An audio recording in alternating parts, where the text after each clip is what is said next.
Yeah, you're golden. Okay, golden. All right, what's up, folks? Welcome to Foreign and Domestic. It is good to be here. Good to see everyone popping out in the side chat. Appreciate you all. And with that being said, I'm not sure where Alan is. I haven't heard from him at this point in time. But we do have a special guest with us. We haven't seen him in a while. We got Hasbro. Hasbro, if you would, sir, please start us off right. All right. I pledge allegiance to the flag of the United States of America and to the republic for which it stands, one nation under God, indivisible, with liberty and justice for all. Awesome. Thank you, sir. Absolutely perfect. Fantastic. Jamie, how you doing, brother? Better than I deserve, man. Good morning at church this morning.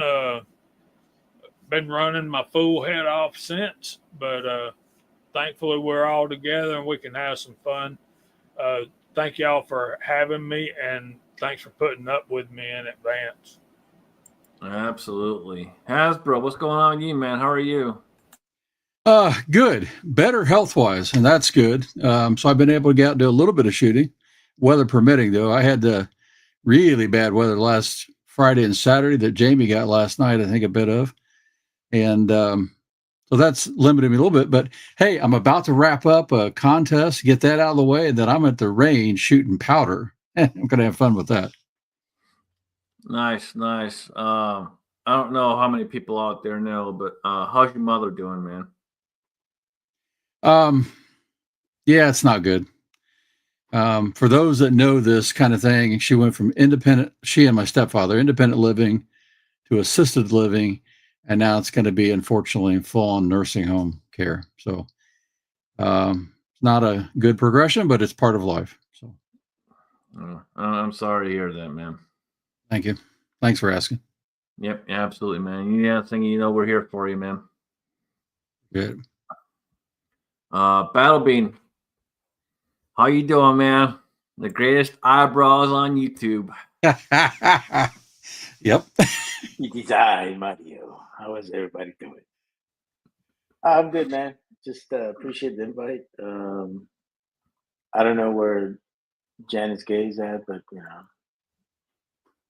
I'm just here and happy to be here and helping out the folks here. Just want to make sure everybody's doing good, and yeah, I'm just here, so I appreciate it.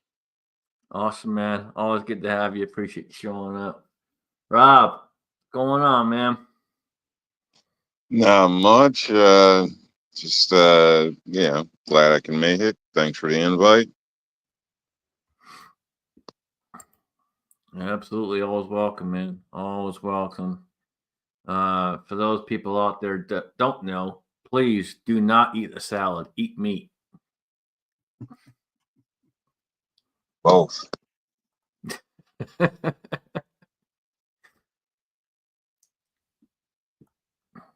All right, Ozzy, what holster are you working on, man? What gun? All right, Jamie. So, what have you been working on this week, man? You been doing any reloading, casting? What you been up to?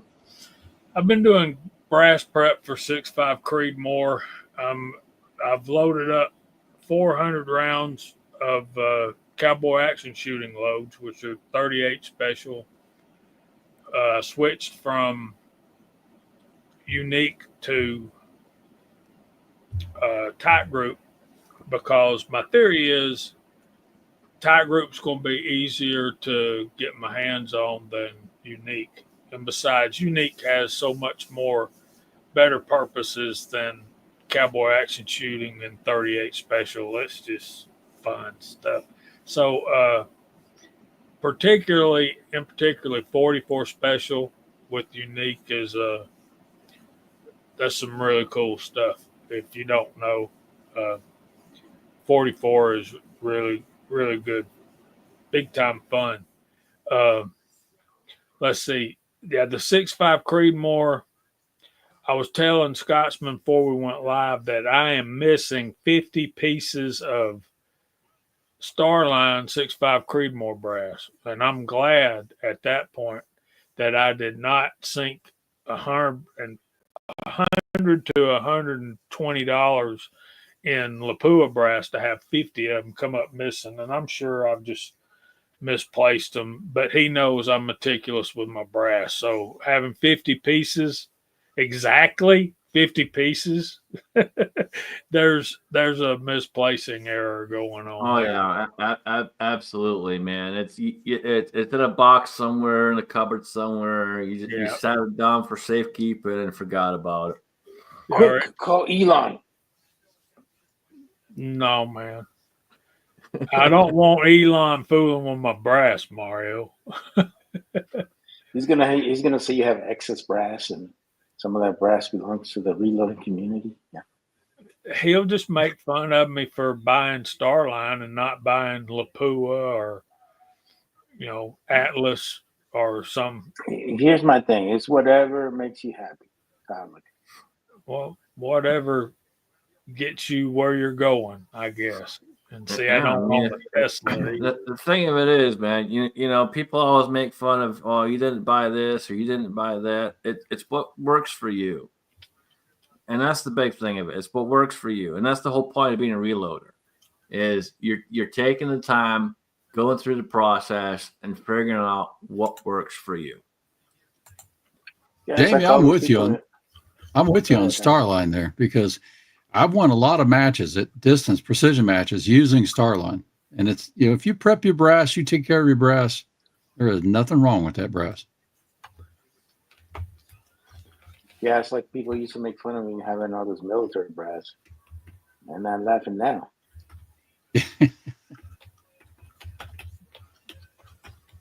Well, and a lot of times they were making fun of people for having military brass because it takes a lot more prep.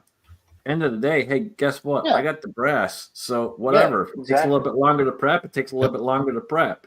That's right. That's all that matters. Rules in precision AR 5.56 rounds that I shoot? Lake City. That's military brass. And I'm telling you what, that's good stuff. No, it is good stuff. It's actually, I don't know. It's just, I'm not trying to be biased, but I do think it's a little bit better. That's probably the only good thing that Lake City does. Make good mail. But, yeah, I mean, I had stuff, and I remember my first deployment. We got relieved by the 82nd. We relieved the 82nd. And they're like, hey, man, you guys want some ammo? And I thought maybe there was just, a couple boxes of, whatever the case may be. He goes, yeah, we got our stash over here. And I'm like, and I looked at my battle boy. I'm like, stash, huh? Okay. We go over there, and they pull this plywood off, and it's just like this big old freaking like foxhole, like huge, man, like 10 by 10. And it was just stacks and stacks of ammo. And I'm like, yeah, I'm going to like this place a lot. And I love this Lake City, so good times. So I'm having a conversation with never mind, we'll get to that later. Get to Rob there, boss man. So Rob, what do you have been going on, man? What's your week been like? Just been working. It's about it. Nothing really special. Man, you're so depressing.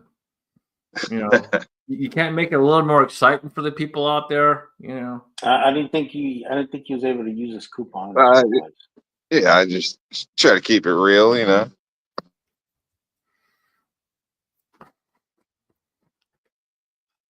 Sorry, folks. I try to get guests on here that will keep it entertaining and lively and all that good jazz, and then we end up with Rob. He's a plethora of excitement. God, all right. I went skydiving. I saved the baby. Went to Vegas. Blew up some damn, I don't know, T-Rexes with a tank. I didn't want to brag. That's all. Now he's Forrest Gump all of a sudden. Come on now.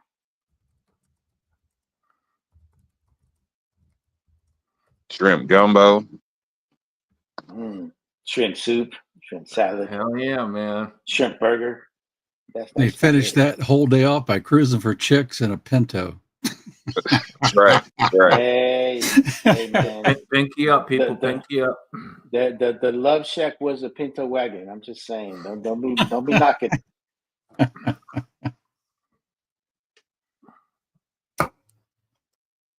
Lima green. Just think of that. Lime green, and in the back it had you only had the back window, right? And then, it has a little circle window in the corner. Oh yeah, good time.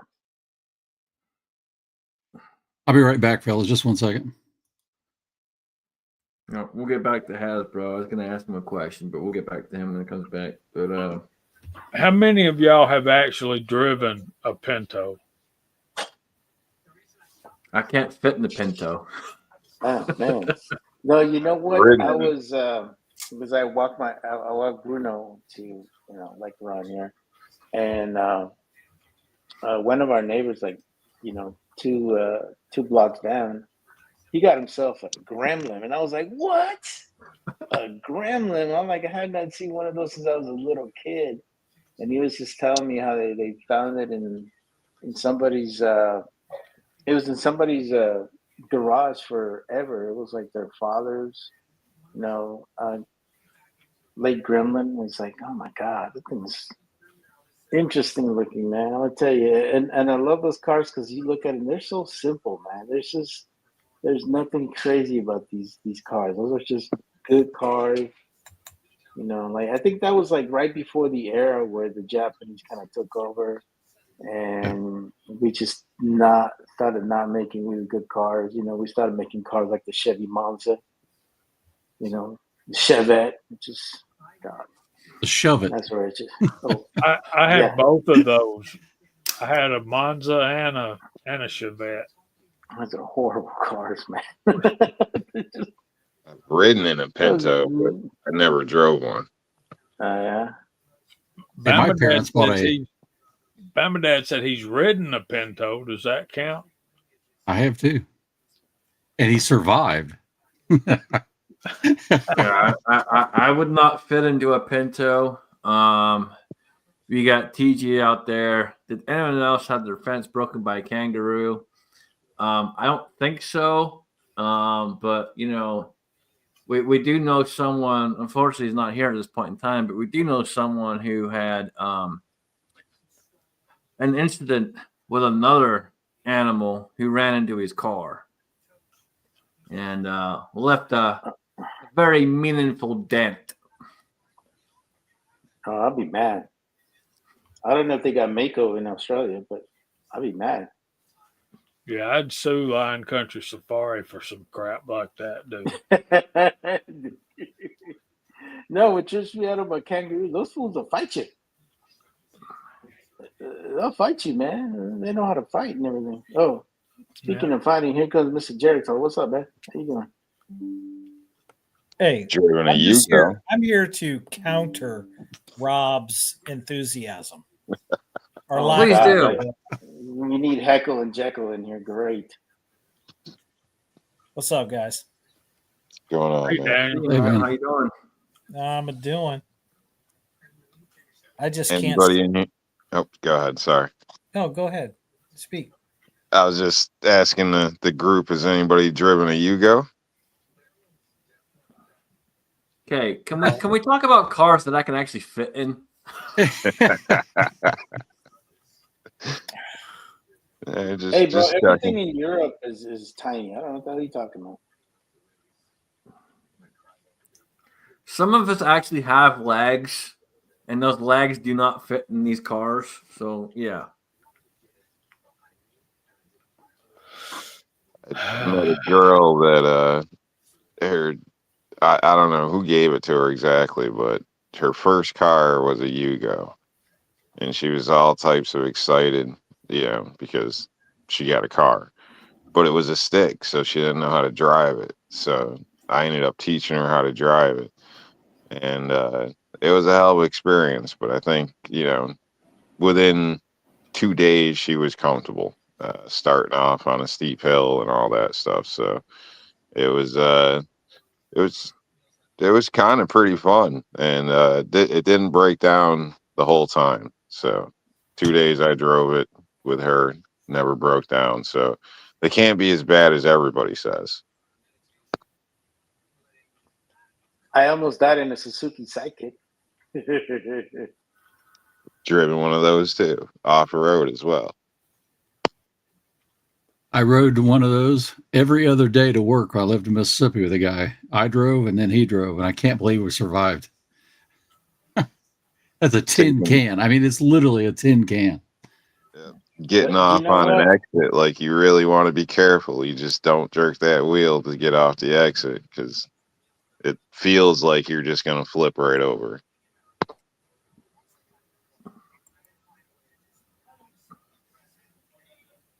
So what are we doing? Talking about crappy cars? Oh yeah, tell us yours. Well, we didn't start off that way. We were starting off talking about missing brass, but now we got to Oh,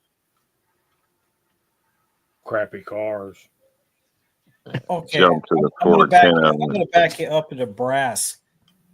I had my wife out shooting her AR, and she bought this a can of 250 count of 223 to shoot, and had a friend and his wife come over, and they brought their AR, and they had one of those cans of 223 bargain brass.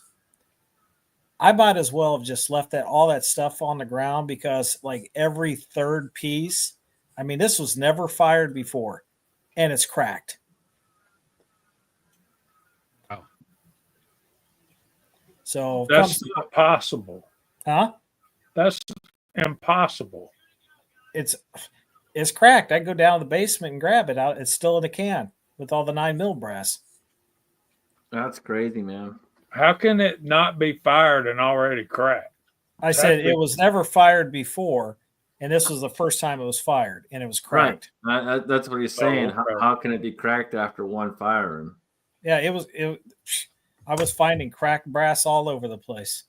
No, I'm like, if it's never been fired, it can't be split, cracked, whatever. Well, I'm just saying, the first time it was fired, this stuff was cracking. I couldn't believe Tell it. them to stop buying ammo at Big Lots, man. No doubt. And the other issue I got, these new guns that are coming out, the poundage on them is insane. These triggers are crap. An MMP with 8 to 10 pounds of trigger pull for a striker fire? Come on. It's stupid. Only striker fire I picked up, and I own 2 of them now because of this. And I wish other, especially American manufacturers, pick up on this as Canics. I got 2 of the rival pros, and man, they are the most beautiful trigger. I've got one. I put a special spring in. It's 1.5 pounds. Now you don't carry that gun, right? It's target shooting, but it'll make you believe in a striker fire that can shoot targets well. But Well, what someone was telling me, the reason they're jacking these poundages up on these guns is because of these idiots out there when they're going out there and practicing. They'll carry it in their pocket. They reach in there and they're shooting themselves with them. yeah, probably lawyers in, right? Jack them up, or we're going to get sued. Well, this is where we get back to that whole we need less warnings and stuff like that. Natural selection. If you're stupid, stupid things happen. Get removed from the gene pool, right? Stupid is as stupid does, right? The law of natural selection. Well, they call it natural selection, but the other thing people always say is you can't fix stupid. Well, you can. It's called a 12 gauge, people. it just may not be 110% legal, but it's called a 12 gauge, and it will fix stupid. Okay. My son is looking at mechanics, and he showed me 2 pictures. He's got one picked out that's the battle worn white and black kind of thing, and then he's got a blue one, and he's wanting one based solely on the color of the gun. He don't know what a good gun mechanic is, and I told him, Jay, before you buy a Canic for $800-900 to $1,000, take a look at the CZ Shadow 2. Boom. And Yeah. I'm like, and he looked those up, and I told him a particular website to go to look at it, and he's like, Dad, these things are $2,000, $2,500. I'm like, not all of them. There's some that 12 to 1,500 range, and he's like that, and he found some of those, and he's like, man, those are great looking guns. And I'm like, well, you know, you can get those grips in any color you want if color's what you're after. And we're supposed to go to the range tomorrow, and he'll shoot my CZ75, and I just got to tell him that, look, man, the Shadow 2 trigger is 100,000 times better than the CZ75. It just is. Yeah, just tell him your friend from California is starving to have a Shadow 2, you know. His dad's starving to have Shadow 2, and that's on the short list. So, yeah. You know, actually, Canic is they're actually getting approved for California, but they're only like the concealed carry versions. I want a full size. I don't want to. Yeah. All right, so something to get.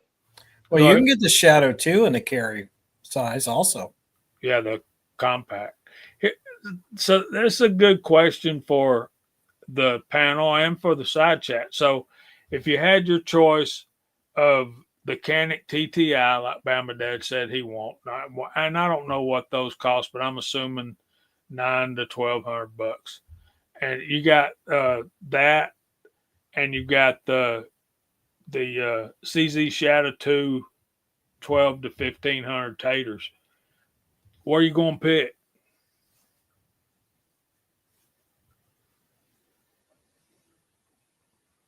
A Glock 17, just to tick Scotsman off.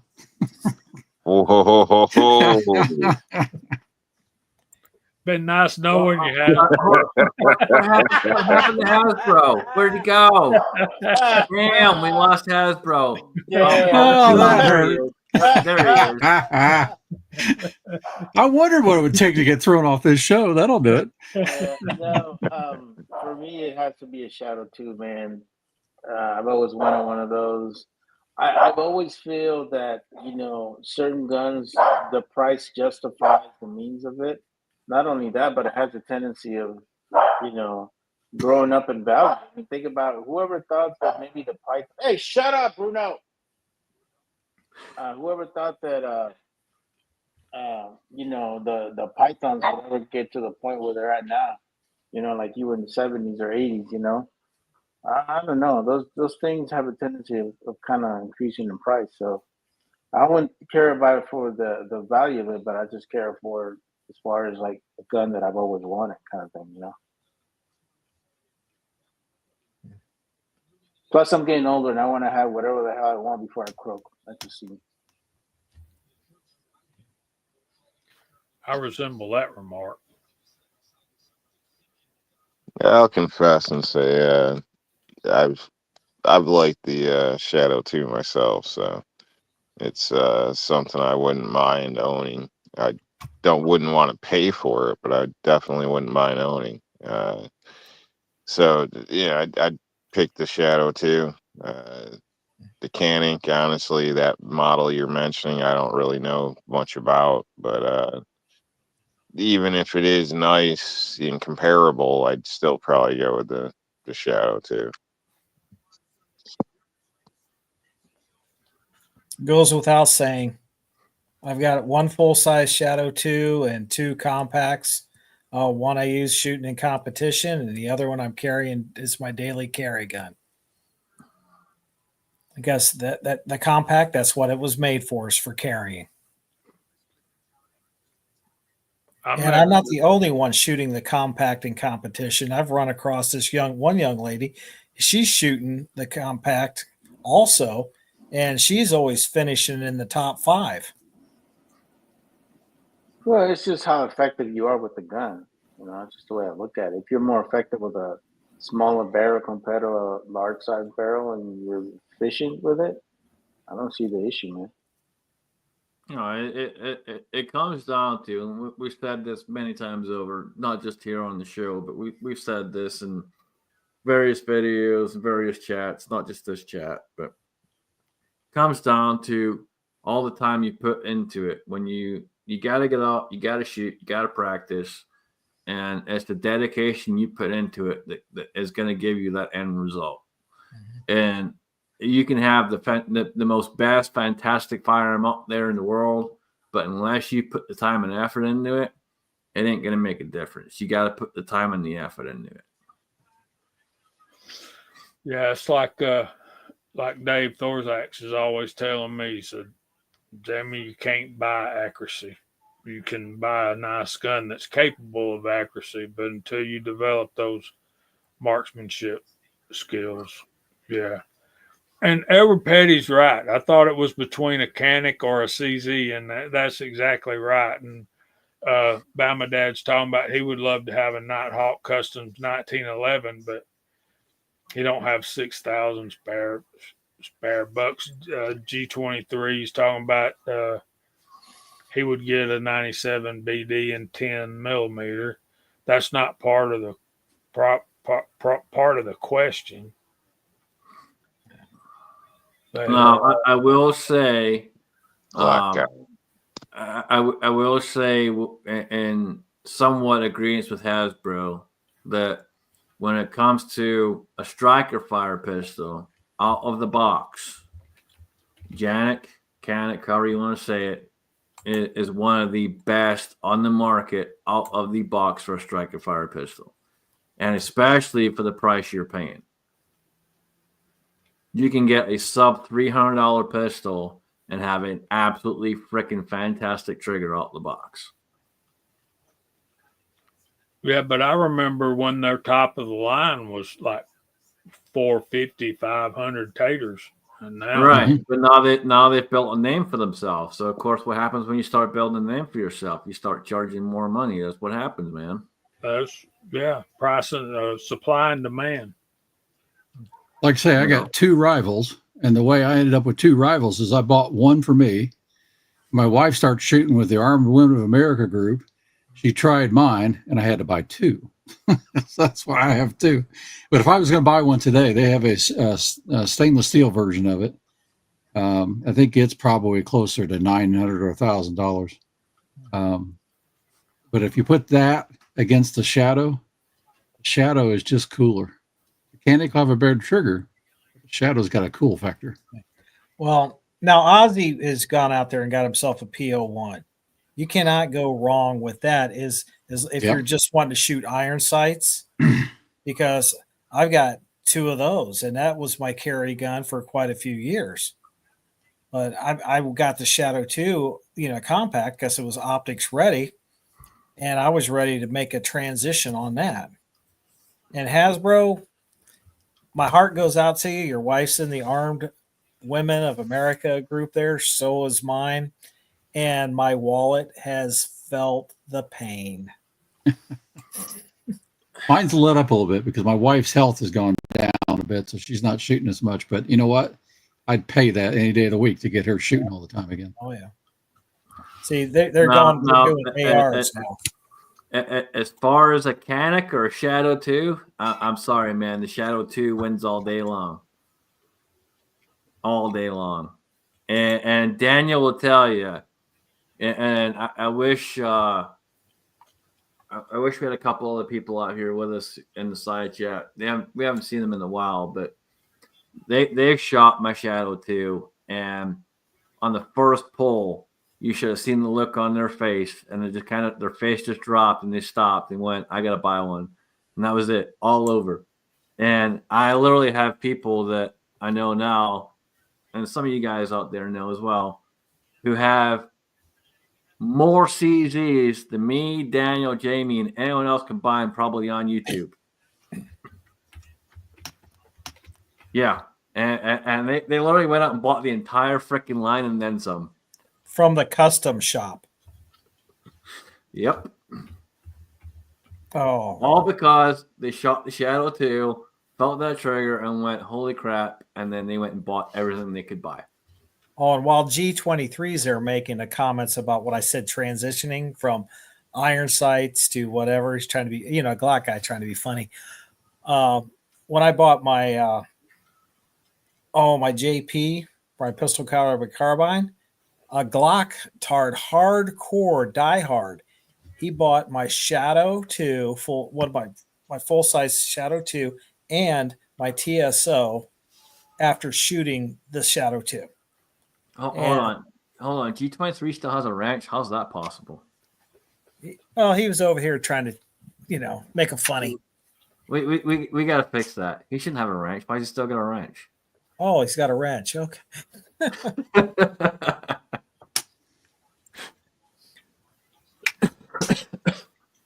We love him. Okay, can I show a picture? No, can I show a picture? Yeah, absolutely. Go ahead, man. There's Kyle Lusk, man.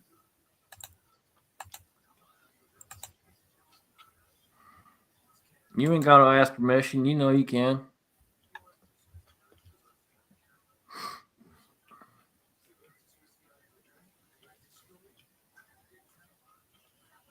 That's a sexy beast. I ain't kidding.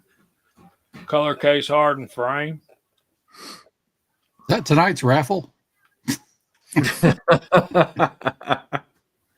And now let's see. How many beans is this? Like 3.5?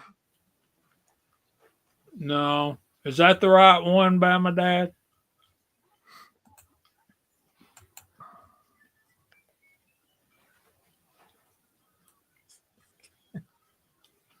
There's KFW. What's up, my brother?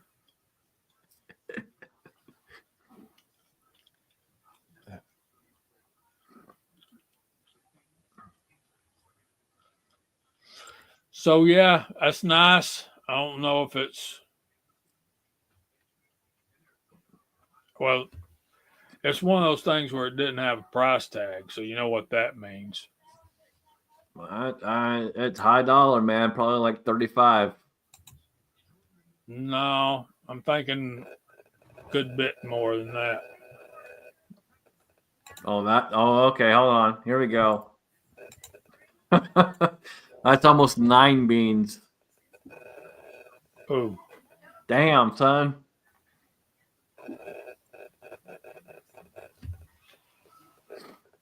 Yeah, that's way out my price range. Hold on a minute.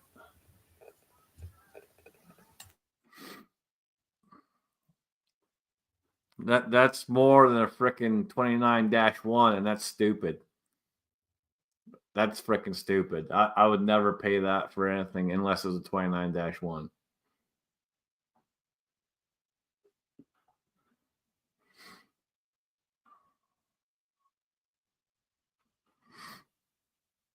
And you've all heard me talk about 29-1 before. I had one in front of me probably 4 years ago, maybe 5 years ago. Had the opportunity to buy it and just didn't have the cash in front of me at the time. The guy wanted six even with the paperwork, display box, the whole 9 yards. Thing was freaking pristine, absolutely gorgeous, beautiful. And I was shaking as I was holding that pistol. He actually let me hold it, and I was shaking when I held that thing. I wish I could have bought it, but just didn't have it at the time. Yeah, there's no way I'd spend $9,000 on a 1911, dude.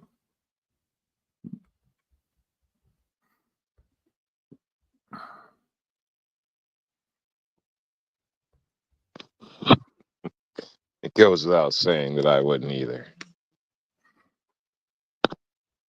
Yeah.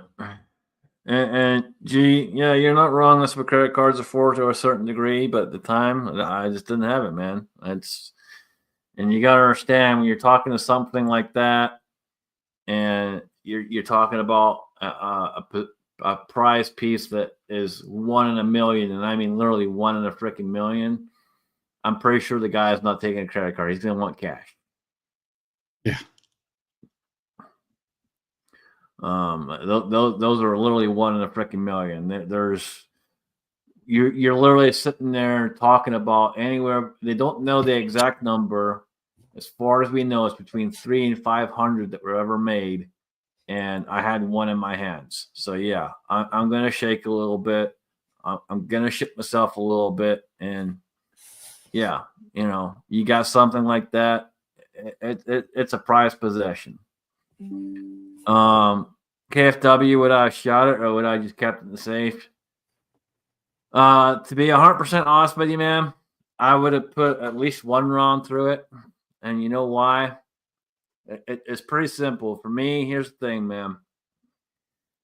Smith & Wesson, Colt, and all these fantastic manufacturers over the years built all these beautiful pieces. They didn't build them to sit in the safe. They built them to be shot. And they built them to be reserved in what they were. So for me, I don't care how pristine it is, how fantastic it is, it deserves to be shot. And shooting it is an honor to the people that build it. So it would at least get 1 round, if not 1 cylinder through it, and then it would get cleaned up and put away.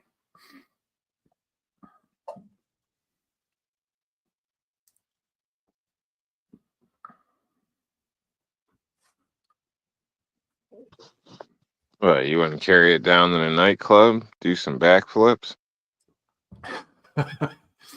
I got the 4-inch for that. Ah, okay.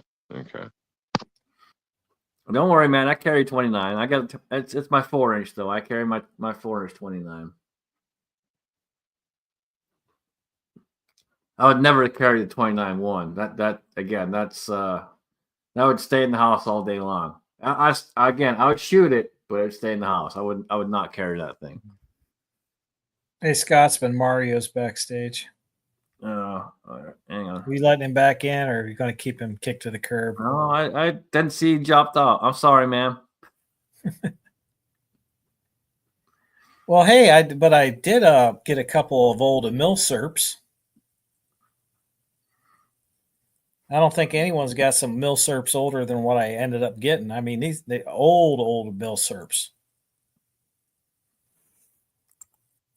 All right. Gee, you must be making some money that we just don't have, man. Yeah, you're crazy, dude.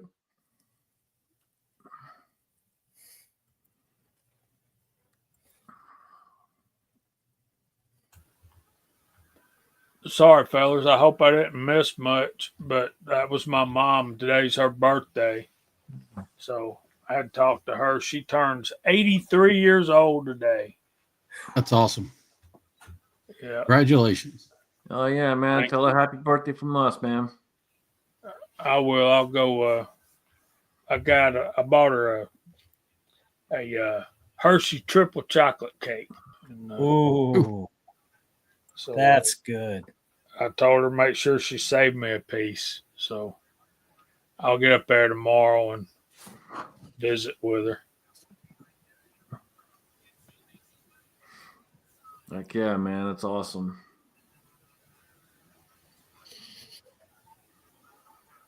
All right, so I had the question of what if I would have shot something like that. Would you guys find something kind of rare like that? Would you all go out and shoot it?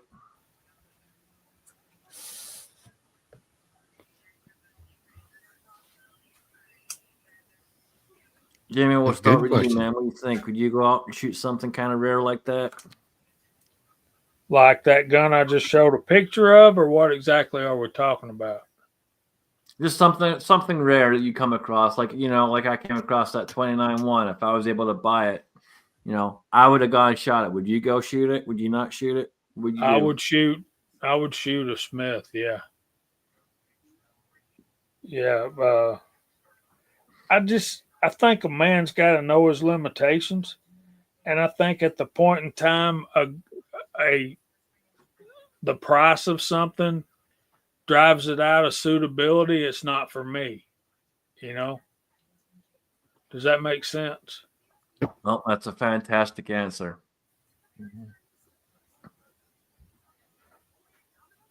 And the price shouldn't dictate what you do with it, honestly. It really shouldn't. You know, we've had myself, Daniel, and a few others have had the question before of you'd really carry that? You carry that and you spent that much money on it? Look, it doesn't matter how much money I spent on the gun. It's whether or not I can shoot the gun and defend myself. And if it takes me having to carry something that costs me X amount of money, say $2,000, whatever, fine. Then that's what it costs. You know, end of the day, if I'm able to sit there and defend myself, what's the difference? You know, I'm not gonna go and buy a $200 pistol and hope that it shoots the way I want it to shoot. I'm going to carry what I know I can shoot well, know what works for me, and end of the day, if something happens, it happens. That's the whole point of us having it with us. You don't know what's going to happen. Yeah.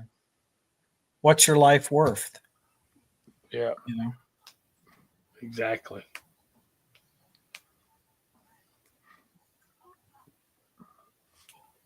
$49.95. All right, so over to the salad eater for $49.95. If you came across something that was a super nice old collectible type deal or anything like that, or just something nice in general, high dollar, would you carry it? Would you shoot it? What would you do with it? Probably, yeah. I mean, what comes to mind to me is like one of them belt buckle guns, something like that. It's not something common. But if I had one, I'd wear it, and I'd have to test it out. So yeah. All right, Battle Beam.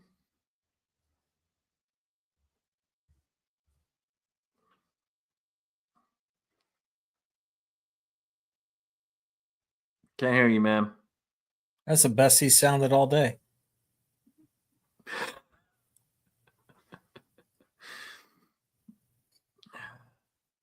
Yep, so I think we lost your sound somewhere.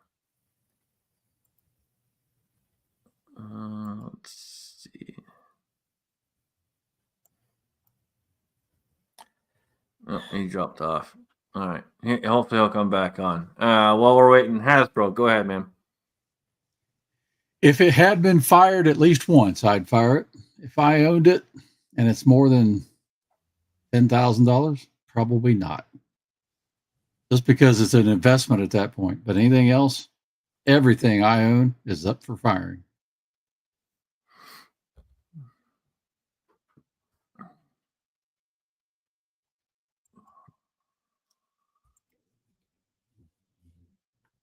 All right, go ahead, Mary. Try You hear me again. now? Yep. All right. So, what in the fuck is going on? I can't hear you guys. Hold on. There you go. All right. So, for me, the way I look at a gun, I look at it as a tool, man. I look at it as something that's going to, you know, something I can really, be able to defend my life and others. So, um, I like all the fancy guns out there, but I would prefer something that's a little fancy and at the same time be able to do what I needed to do. So, you know, um, I don't believe in spending 8 grand on a gun.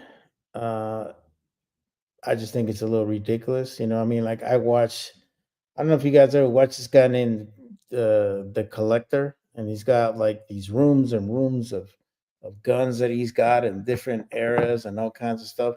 That's cool. I ain't gonna lie, that's cool. But I mean, that man's got like probably $30 million worth of stuff in there. And I mean, I think about it like what are you going to get out of that if it's just a private collection and nobody else gets to really enjoy it? You know, I don't know. But to me, a gun is a tool, man. You should be able to use it at the same time, be able to do what you got to do. Just like Hasbro's cartel gun he's got behind him.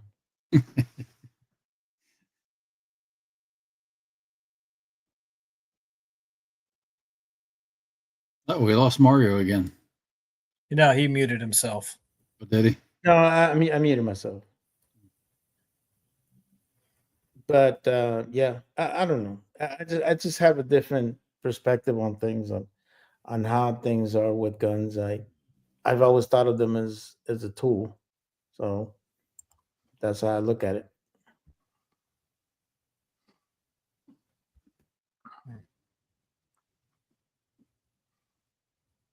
So how are things going out there where you're at right now, man? I know they're trying to push some more BS laws over there. Or you seeing any kind of pushback? Yeah.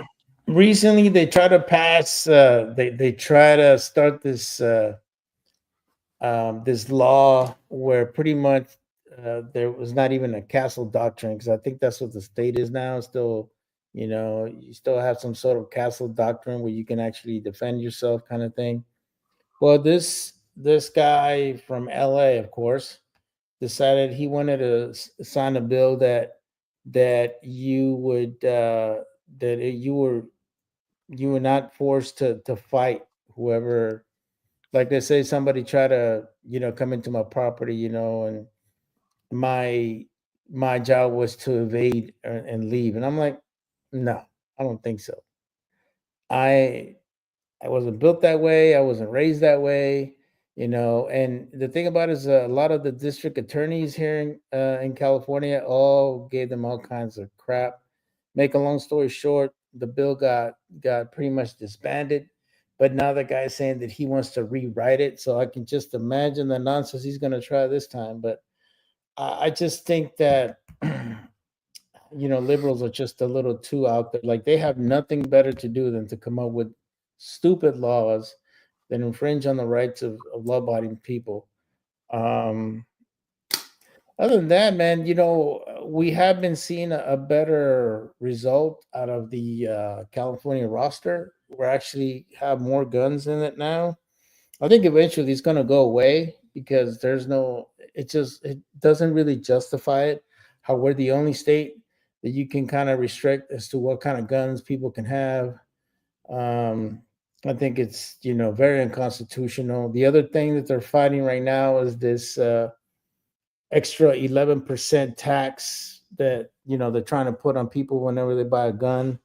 Um, but I don't know if that really can go any further. I really don't think the federal government can really dictate a state as to how much they want to tax their people, because I think there's some sort of separation of powers nonsense with that.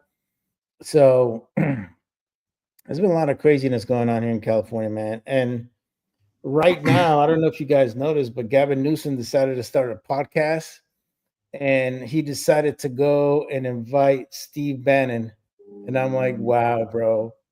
Steve Bannon's a killer, bro. You really want to bring that guy to your show? So if you guys have not watched that, Steve Bannon destroys Gavin Newsom. It is hilarious. Like, I saw the first one he did with Charlie Kirk, and that was nice because Charlie Kirk he's a kind of a tactician. He's very smart in how he gets his point across without sounding so hostile, or however you want to word it. But Steve Bannon's a killer, man, and he decided to put him on his podcast, and he got shredded, and it was great. So check it out. From the parts that I saw, he did a lot of good, tough questions, and you could just kind of see how Gavin Newsom was when he was trying to respond to him. He just didn't know what to do. And see, the thing about it is, I don't know why he feels that he can make a run for president when look what he's done to the state. I mean, can you imagine what he could do to the country, man? I mean, I don't know, man. It is crazy how this guy thinks it's just like I heard, and I don't know how much truth is in this, but I've heard over the last couple months that AOC is also considering a run. And you know, here's my thing. Good fucking Lord Almighty, help us all. Oh, I can't Put them on the wait. same ticket. I can't wait. I'm sorry, people. I don't mean to blaspheme by any means of the matter, but do you really want a fucking waitress trying to run the country? I mean, No, she only got hear what me she out. got Here's going my because thing. she did the whole to get there. I want these guys to run, to be honest with you, because they're gonna get exposed, man. And that's what I love about it. Because think about it. You guys, you just think of one of these guys trying to debate DeSantis or JD Vance or you know, any of these top guys in the Republican Party. They're gonna get destroyed, man. You know, Vivek, you know. By the way, how's that going with the whole governor race in Ohio? Oh, it's just starting. It's really Yeah, not even it's heating just up. starting. But I will tell you from the things that I've seen, and I don't know what Daniel's seen so far, but from what I've seen, a lot of people are on board with Vivek Ramsey. They're on board with him. So I'm hoping if I'm still here that he'll be the one that gets it. I mean, honestly, you know, one thing I love about Vivek, man, his speeches, boy. That boy is like the fucking Indian Martin Luther King, man. I swear to God, you're listening to one of the speeches. That boy goes crazy, man. If y'all haven't seen his interview with Sean Ryan, go check out his interview with Sean Ryan. It's a good like 2.5, 3 hours long. And you know me, I don't like long videos by any means of the matter. But when it comes to something that's important like that, yes, I will sit and watch it. And you listen to that man. That man has a great way of explaining the reasons of why he's doing what he's doing, why he wants to do what he's trying to do, and why he wants to be governor, and why he deserves to be governor. And it's a fantastic interview. And that man right there has a lot of my respect. And that's not easy to earn. That takes a lot to earn my respect. And he's got my respect.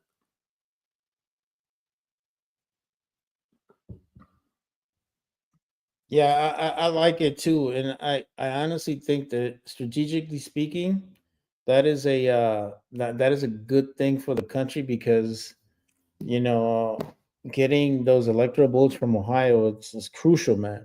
I mean, honestly, no that I know of, no person has ever won the election has not won it without Ohio. Might be wrong, but Ohio is a very important state as far as electoral college goes and their votes.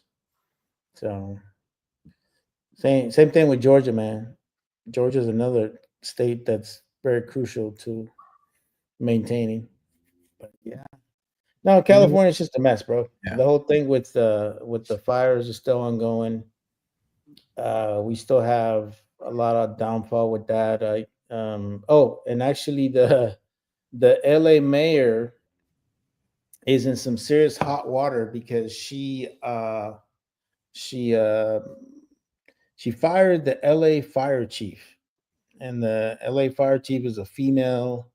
She's like the first fucking lesbian, whatever the fuck it is, you know. And she fired her, and it was somewhat controversial because there was like a couple of months prior to the whole LA fires happening, they cut LAFD's budget dramatically, and she sent a letter to the mayor telling her that this is really hard for me to be able to maintain, maintain a certain amount of crews and everything like that. Well, to make a long story short, then they still ended up cutting her funding, and when the whole LA fires thing happened, she took a lot of hits for it. A lot of it had to do because there was like over 50 fire trucks that were in maintenance shops and not being out there in the fires. But then she was like, "Hey, man, they cut my budget. What do you want me to do?" That's the reason why pretty much, we have firefighters all the way from Washington, Oregon, Nevada, pretty much all on the West Coast, Utah, coming down to help because it was bad. There was not enough resources. So the LA mayor decided to fire her, but now she's in some hot water, and now they're trying to recall her. So it's going to be very interesting too. Right.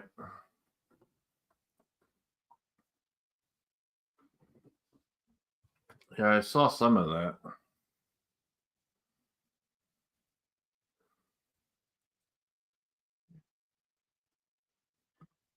Yeah, but I mean, you guys also need to understand that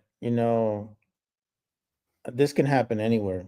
You start cutting budgets, you start taking resources away from people. Especially if you live in an area that you're prone to have natural disasters, and pretty much everywhere in the country you're prone to it because we have extreme weather in the United States, whether we like it or not.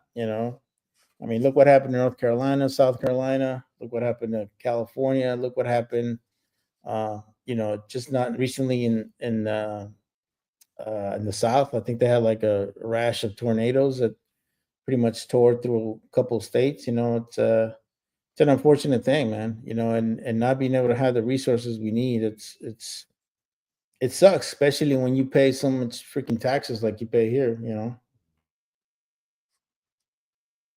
Yeah, and knowing where most of that's being funneled through that train project and everything else to the politicians, not to the people. Yeah, exactly. And here's my thing: nobody cares about the stupid train. They're like, "Oh, it's gonna bring hundreds of jobs and blah blah blah." Well, here's my thing, you guys. This project has been going on for 12 freaking years. How long do we need to put up with this nonsense? Like, I don't agree with it. I don't think it's beneficial because here's my thing: we have a major earthquake. What do you think's gonna happen to all that rail system? It's gonna go to Yeah. crap. And there Oh, goes all that money that you spend on it. don't worry. FEMA will be there to take care of it. Oh, you got FEMA, you got USAID, and all that, man. Don't worry Oh about it. yeah, we're great. Yeah. There's plenty of government programs, and there's billions upon billions of dollars being invested, and it'll be absolutely fine. Don't worry, man. Oh yeah, man. Why are you panicking so much? I mean, geez, My man. God, I live around a bunch of liberals. What do you expect? Well, Yeah. actually, not in my town, but in this. No, you should be absolutely happy where you're at because you're in a Really? perfect spot with all these people surrounding you. They're gonna help make sure you're 100% fine. And you're just being a little crybaby, man. I don't know why you're being a little crybaby. Mario, You know what? get a If- piece of if- chalk, make a circle, and write Mario's safe space, and put your There you teddy go. Oh bear my in God. there. Nothing can No, harm you. seriously, if we have the big one, at least a good thing about that is I have beachfront property. About the only good thing. There you go. Just saying, And you would have flushed all the crap out to sea. Oh, that'd be nice, huh? Like, It's always funny. great. People say, "What's the best thing that could happen to California?" And every one of us always goes, "You can go out to sea." Yeah. Yeah, no, it's an unfortunate thing, man. And I don't know, man. I don't get a lot of the stuff that's going on lately with with everything in general. It's just it's been crazy. Uh, I yeah, I don't know, man. The way this whole year has started, it's been really interesting and at the same time very nerve wracking because you don't know exactly where we're going with a lot of this crap. It's such a beautiful state too. Having lived there for a while, It it's like, is. man, if you could It cut is a San beautiful state. Francisco off, a good It bit of is. LA, State. Malibu, it's a great Yeah. state. Yeah, it is a beautiful state, and I cannot take that away from you on that. It does have a lot of great resources, but man, the mentality of some fucking people. When I leave my safe space of my area, and let's say I go to the coast or I go to LA, I'm like, oh shit, like, yeah, that's why I don't like being around those places. I like to be in my area because at least over here, people think differently. But yeah. Yeah, it really is a beautiful state, man. I lived out there for a while, and it really is a beautiful state. But it's been destroyed by liberals to the point where it's just it's almost uninhabitable. You know, it's just insane. They just destroy everything they freaking come into contact with.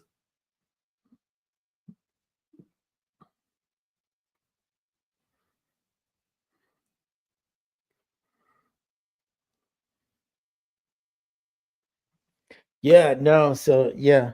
I got a question, guys, and I don't know. Do you ever get like a bulge on like 223 or 5.56 rounds, or is that mostly on pistol calibers?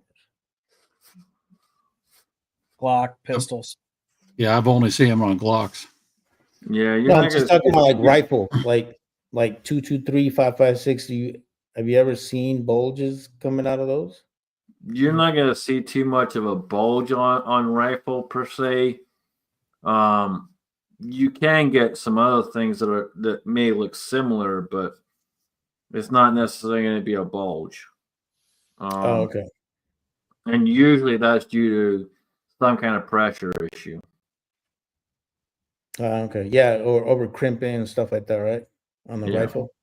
No, I mean, if it's you like see a using bulge in a pistol rifle powder case, when you're loading rifles. yeah, that's a detonation. No, I wouldn't want that. no. Done that. Yeah. Yeah, if you see something bad like that, that rifle case is, it's gone off out of battery at some point, right? Or close to it. And it's like, that's a really bad day.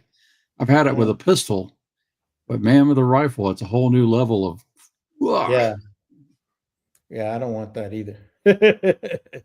So No. Mario, you asked that for a reason. Yeah, because I was just kind of thinking, because I'll be straight with you guys. I don't know what it is about me, but when it comes to reloading rifle, I tend to like double check and triple check stuff. I'm more concerned with reloading rifle than I am pistol. I don't know why. Maybe I just find pistol to be a little easier for me to reload. Um, or maybe I just kind of overthink rifle, you know. But that's why I ask questions like that. hey, Jamie, if he loads stuff like that, he'll never have a bulge, really. Oh God. What revolver is that? It's a 454 Casull. Oh man.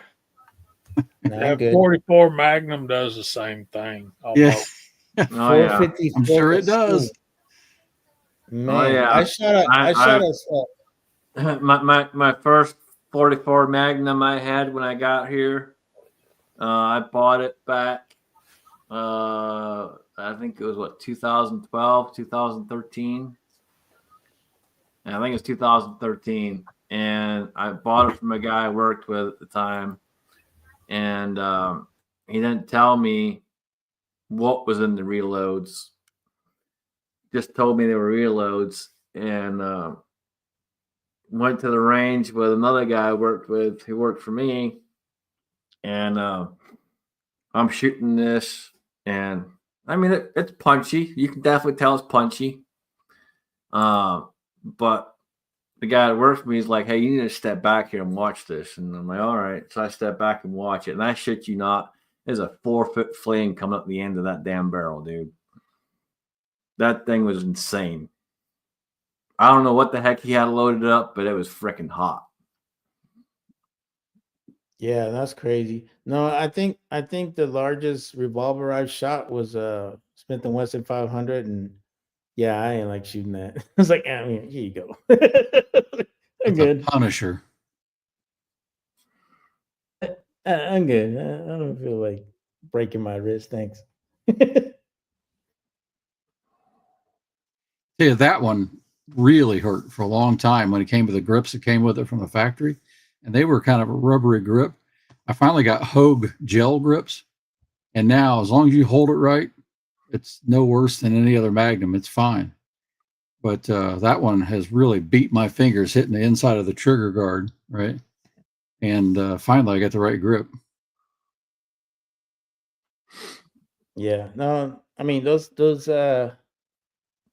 those revolvers with the larger calibers, man, they're definitely interesting. I like them. So when it comes to doing things like rifle and just in general and reloading, it's good to be cautious.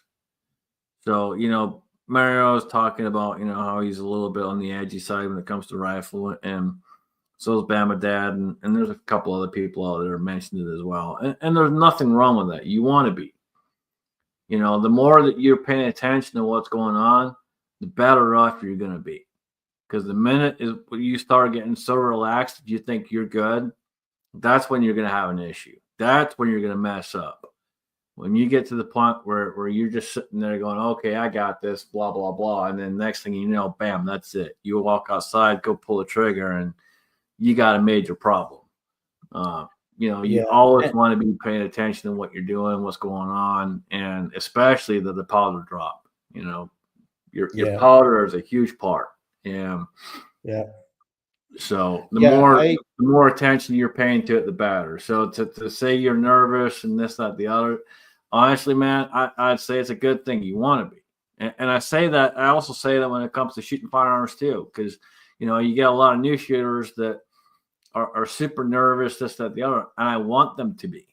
Because you got to have that nervousness to be respectful of the process that you're doing. Yep.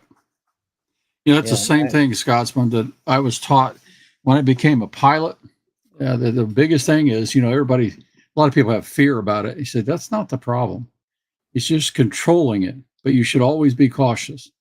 Same thing with reloading. Respect it, right? And it's not a problem, but you better just be cautious. Yeah, absolutely. Yeah, and when it comes to rifle, I just have a tendency using a single stage. I just take my time with it, and I measure it, just make sure everything's good. Like I reloaded some 308. I ain't gonna lie, I was scared. I was a little scared. I was like, oh man, But then, after I tested my rounds, they all tested really good, and I was like, I was a little bit on the low end, but then I think that's where you want your test loads to be, and then kind of I work your don't way think up to there's, it. and I may be wrong, and if I'm wrong, correct me, fellas, but I don't think there's any one of us on the panel that has reloaded a new cartridge and hasn't gone out there going, please don't blow up, please don't blow up, please don't blow up, as you pull the trigger. I'm pretty sure most of us, if not all of us, have probably done that. Especially when you're dropping a lot of powder in that cartridge, yeah, you're probably sitting out there with your butthole puckered up a little bit, going, please don't blow up, please don't blow up. But Mario, you brought up a good point, right? When you're loading any cartridge, but especially high power bottleneck center fires, right? You go low and you work your way up. Now, I've got guns and brass and combinations I know really well. And so I'm pushing at the limit and just above. But it's like you've been doing this for a while, right? You know what's coming. But any cartridge, in fact, especially one you don't know, you have to start low. That's one of the golden rules of reloading.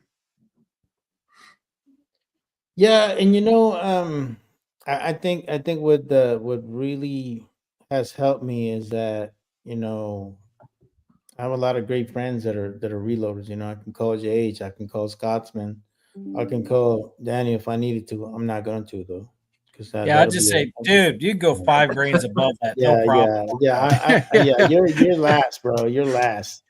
But I do have people that I can contact for resourcing and just make sure I'm doing the right thing, which is the most important thing. Yeah, but honestly, man, I am so glad I did it, because now I look at ammo prices compared to how they were when I first started reloading. It is ridiculous. And not only that, I'm sure you guys know that, this state has a stupid law where they want you to do a background check whenever you buy freaking ammo. And I'm like, dude, that the less the government knows about me, the better, So I am so glad that I did what I did, because I am definitely seeing the benefit of it now. and I'm seeing, and one aspect that I really like about reloading is that it really helps me, man. Especially I have a stressful day at work, dealing with stupid people and whatever the case may be. I don't have to reload, but I can do case prep. I can do other stuff that I need to do, and that kind of stuff just kind of calms me down. And being able to get a certain, uh, yeah, get to a certain level where my case prep, I'm happy with it. And I'm happy with what I'm putting together. It's always cool, and it makes it worthwhile. Right. Hey, Mario, And one of the word of big advice. things I always tell people, sorry. especially if you're getting into it and you're not quite sure, just do it in stages. And even to this day, I still do it all in stages. Unless I'm on the 650, and then obviously I'm doing it all in one go. But Right. if I'm on any of the other presses, it's all in stages. And that way I can go ahead and prep a bunch of brass, prime a bunch of brass, whatever it may be in that day, get that stage done, then move on to the next stage another day. It's a lot easier to do it in stages and just take your time and make sure you're following the same process all the time versus trying to do it all in a hurry.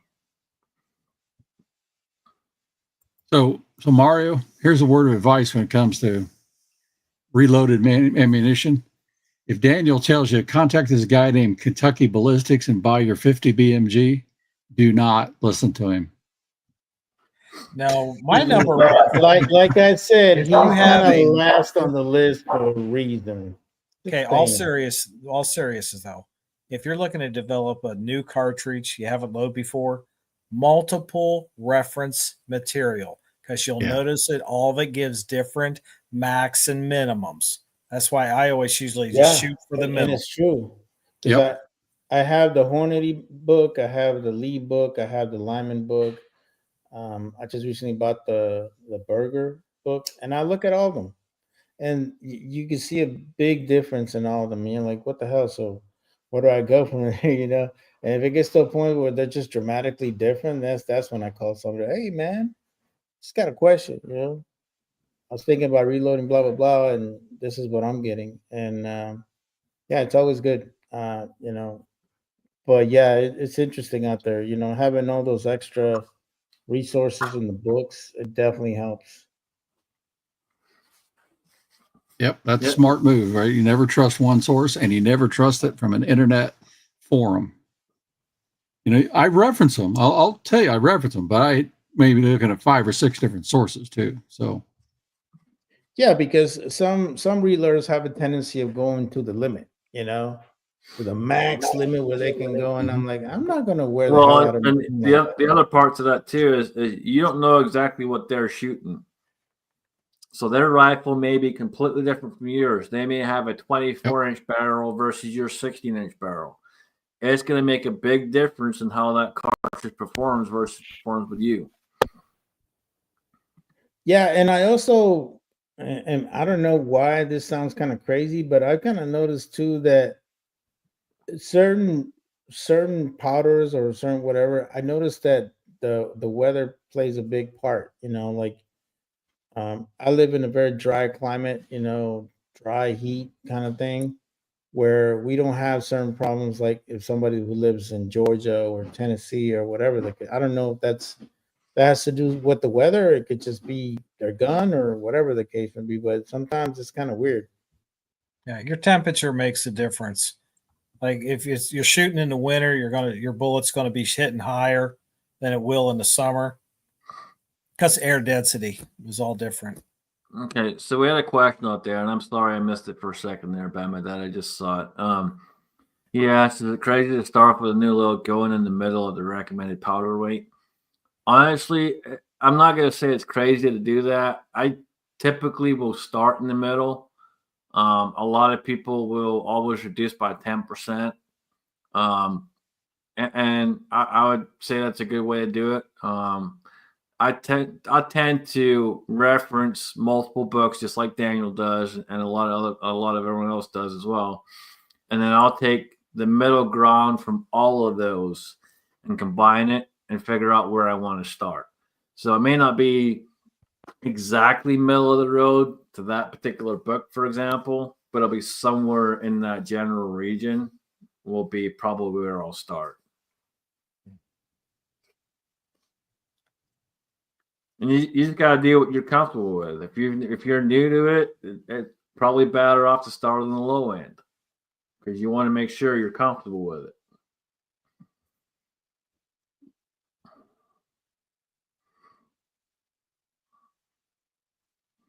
I've been reloading off for close to 10 years almost, and again, I depend if it's a brand new load, I'll still walk out there with a little bit of a butt pucker and go, please don't blow up, as I pull the trigger, man. I'm not ashamed to say it. It is what it is, dude. You never know what's going to happen. So, hey, we butt pucker up and go for it.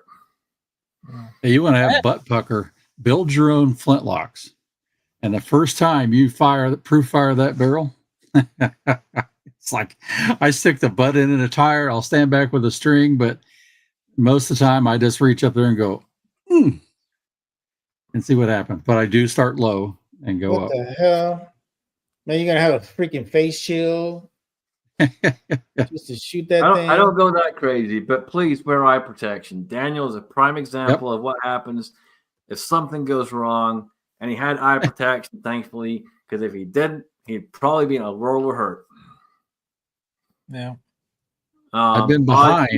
And elevation, temperature, the whole 9 yards, all makes a huge difference. Yep.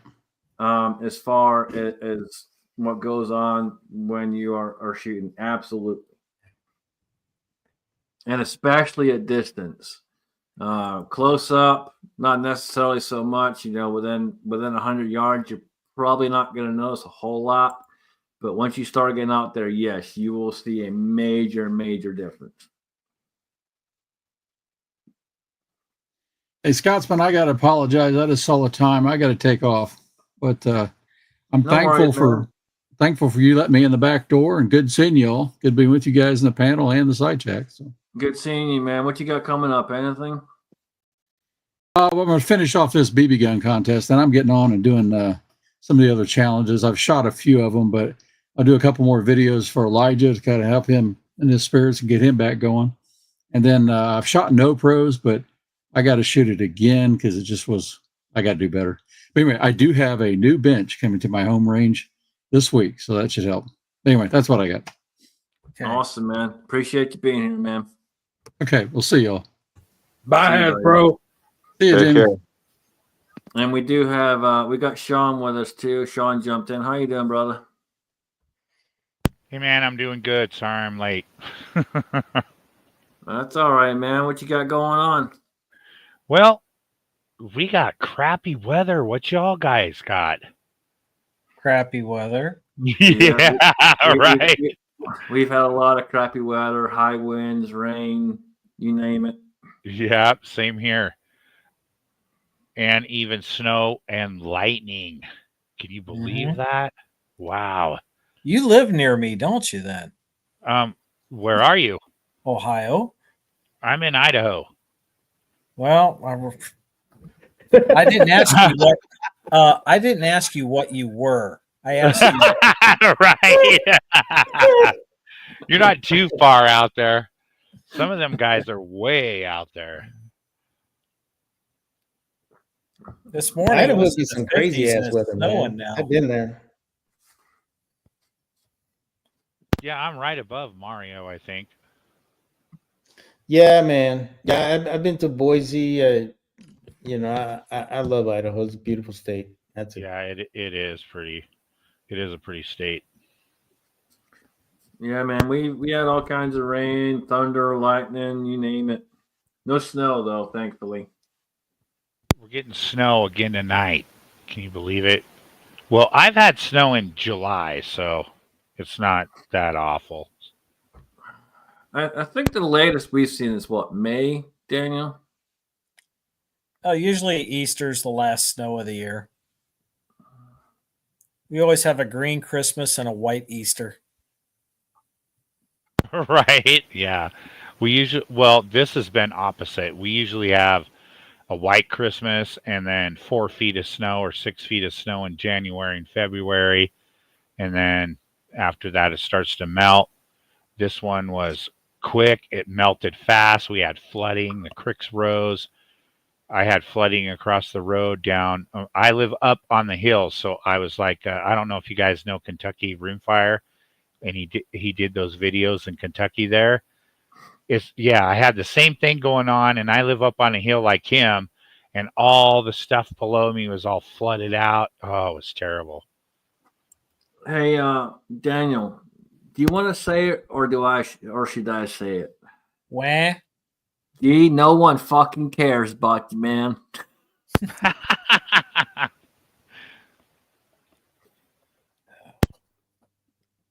Got a bunch of heartless fuckers in here. Damn It's okay, straight. man. It's okay. It's okay, Country Empire. I got you, dog. It's all about Horrible, Right. man. Jesus.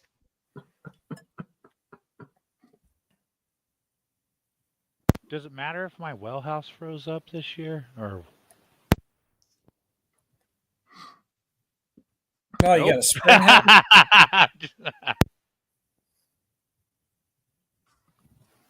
Hey, man, you know.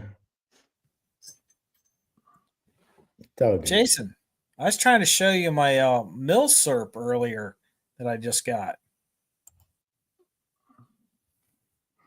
Nice, nice. I don't know if any of you guys could get a milsurp that's older than that. That's pretty cool, man. You find that on the property, or where'd you get it? Oh, my godfather who passed away. He was hardcore field, walking the fields, but now they got all this no-till plowing, so there goes the days of finding arrowheads. Yeah, you'd send me a picture of a bunch of them before. I remember that. Yeah.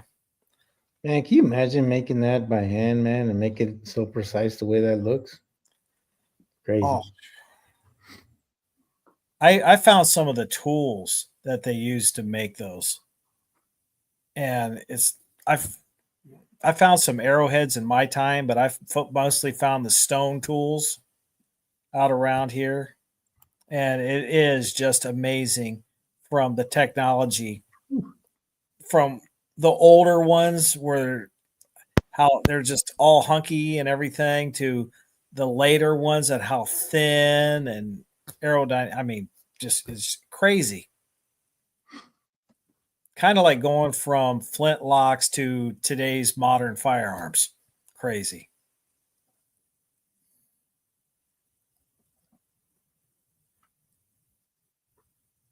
It's a jawbone of an ass, Mama Dad. Oh, look at that one. That was nice too. There you go. That's got some clean Wow, eyes that too. was cool. Yeah, man. That's crazy how they did that back then. Kind of looks like that one, Gene. Looks nice, man. I mean, definitely got some good flight to them. That's for sure, man. Yeah. Yeah, and it's funny when you get to bow and arrow. If you guys have never shot bow and arrow, and I know some people have, Daniel and a few others out there, but you guys have never shot bow and arrow before. You get into something like traditional archery, and you're making your own arrows, and you're doing feathers and stuff. You got to make sure that they're a particular way, because if they're not, it ain't gonna fly right. It has to be a very particular set way. And when you draw back, everything has to be 100% correct. And if it's not, you will find it's not going to fly the way you want it to fly. It's a very articulated skill, and you have to take your time and dedicate yourself to it. I would say almost even more so than firearms, because it's there's a lot to it. Very, very dedicated skill.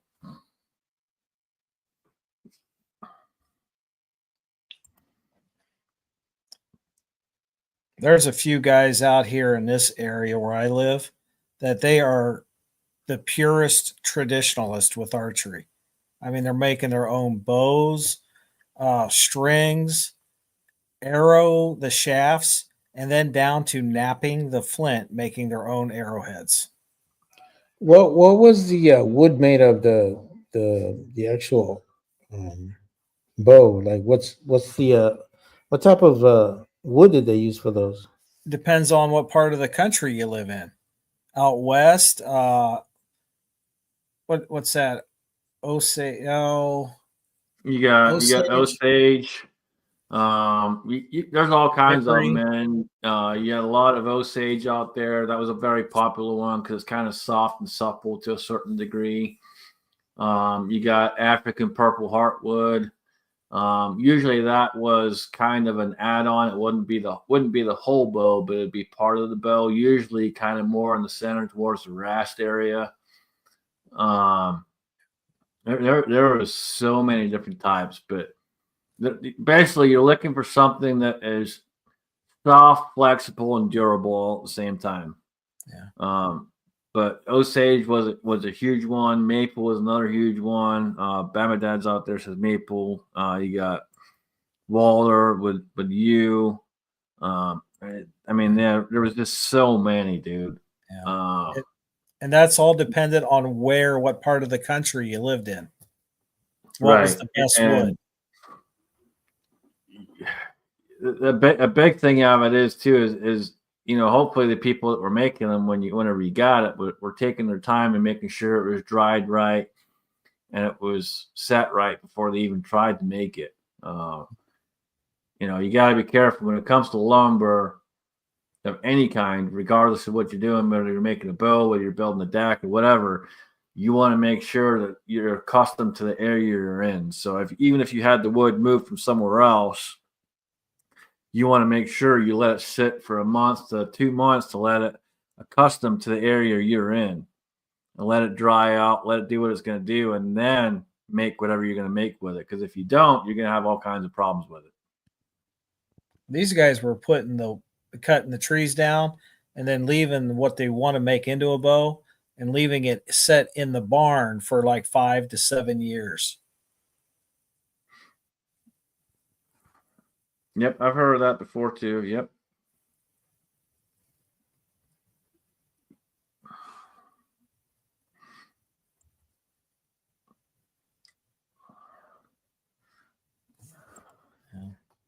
Yep. Well, I learned from a gentleman who was 70 years old when I met him. He taught me how to make my own strings, arrows, all of that stuff. When I learned from him, he taught me a lot. Taught me how to make my own jig, to make my own strings, the whole 9 yards, man. It was pretty dang cool.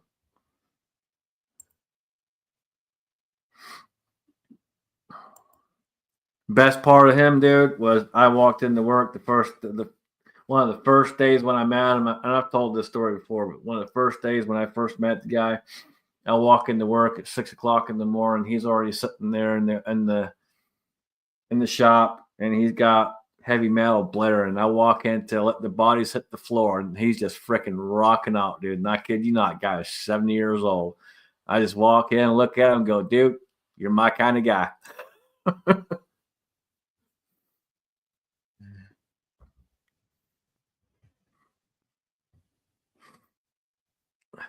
Yep, doing your own serving on a string is a huge skill. I've seen a lot of people screw that up. A lot of people screw that up. Got to make sure whenever you're doing any kind of string work that you are making sure you're taking and lubing that string up correctly. If you're not waxing that string properly, you're going to have all kinds of problems. You got to make sure that string is heavily waxed.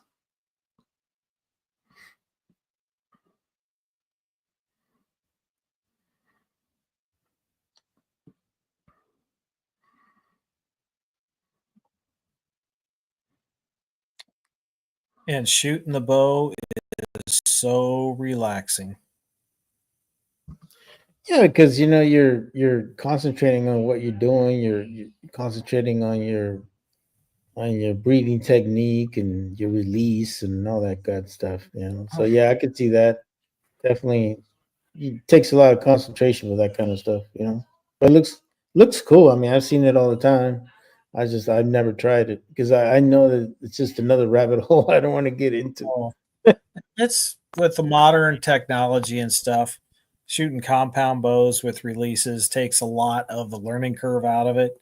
And that's how I started with a compound. But it is, I shot 6 days a week, 2 to 3 hours a day. So, and I wasn't even the best in the club. I was like, me and a buddy were like number 4 and 5. See, and I started completely opposite. I started with a recurve. And I started with a pretty heavy recurve. When I met the guy that was working for me and he was teaching me, he was kind of surprised I had such a heavy bow. And I'm like, well, that's what my brother sent me. You know, my brother had at the time, my brother sent it to me because too big for him. He was able to shoot it, but it was just too big for him compared to, you know, he's a lot shorter than me. I'm the tallest in the family, so it just wasn't working too well for him. So he ended up sending it to me, but it was pretty heavy, and there was no let off on it whatsoever. So you're pulling all the weight. But it was a good way for me to learn, and it taught me a lot by doing that with that extra heavy weight and being able to pull that heavy weight.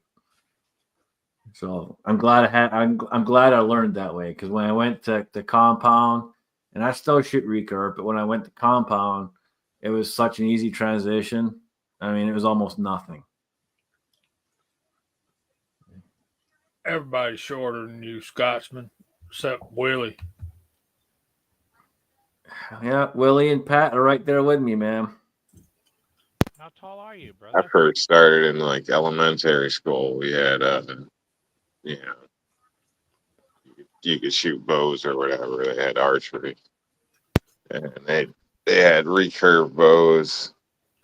Big like bales of hay would be put out in the field with like a target thing over it, and I thought it was cool. It was a good time, learning experience. Sucks when the string hits your wrist because you're holding it wrong, stuff like that. But then, as an adult, went into compound bows for a little bit.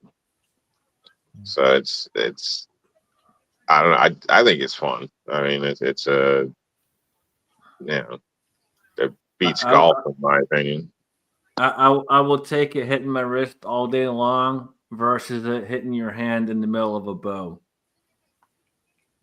So when I first got into the whole thing, and this is before I was even really shooting the whole lot. This is before I met the guy that was teaching me a lot. This was back when I lived in Oregon when I first started with the company. We had a customer come in and they wanted to try a bow out, and they were getting set up and drew back, and I told them to make sure they were holding back, and I was trying to make sure it was set right for them, and they couldn't hold it, and they pulled the trigger, man, and my hand was right inside the bow. Ugh. I took my hand, I closed my fist, I put it behind my back, I looked him straight in the face, and I said, "Don't you ever fucking do that again." They just looked at me, he was like, "What?" I'm like, "You're lucky I'm not knocking you the fuck out." My hand was red raw, dude. Red raw. I've never done that. I will tell you right now, it stung. It absolutely stung. I could shoot my wrist all day long, smack it off my wrist all day. It's not bothering me one bit. You put your hand inside the middle of a compound bow and someone pulls that trigger. Oh yeah, man, you'll feel every little bit of it. You break some fingers doing that.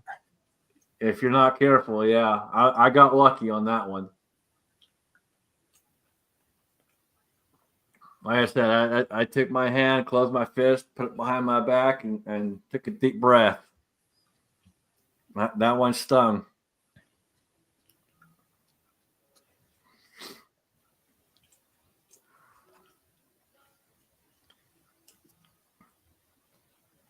But I find it the best archer I ever seen shot a compound bow with fingers bare.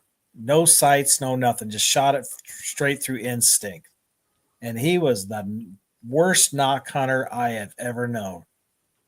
And that was the best guy in the club. So I don't shoot a compound with fingers, but I do shoot traditional with fingers. I don't know. When it comes to compound, I always found it a little bit nicer to have the release just for safety. If it slips out your fingers, you got all that extra build up pressure behind it.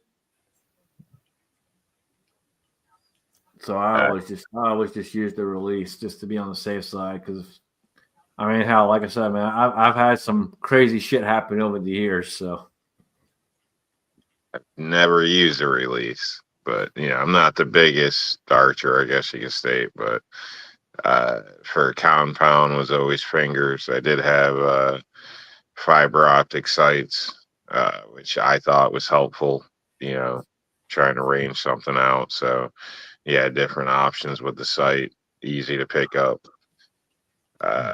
You're saying, what was it, pull the trigger or something, and I'm like wondering what you were talking about, but obviously you're speaking of a release with a compound. So yeah. All right.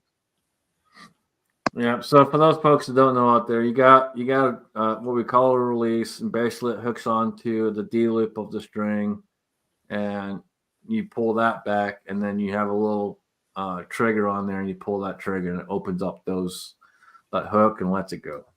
That's basically what it is. And what you find with a lot of new shooters is a lot of times is they don't understand the fact that when you say keep your finger behind the trigger until you're ready, and then put your finger in front of it, they always put their finger in front of it as they're drawing back and pull the fucking trigger as they're drawing back. And they punch themselves right in the face. And that's where you end up with a lot of issues. It's a very simple thing. Finger behind the trigger until you're ready. Same thing when we're talking to shooters, when we're talking about guns. Finger off the trigger until you're ready. But what do people do? Instinctively, for whatever fucking dumbass reason, they put the finger right there. So you always got to pay attention to people when you're teaching people and showing them what's going on. It's an easy thing to miss. It's an easy thing where a lot of accidents happen, and that's where you see them happen.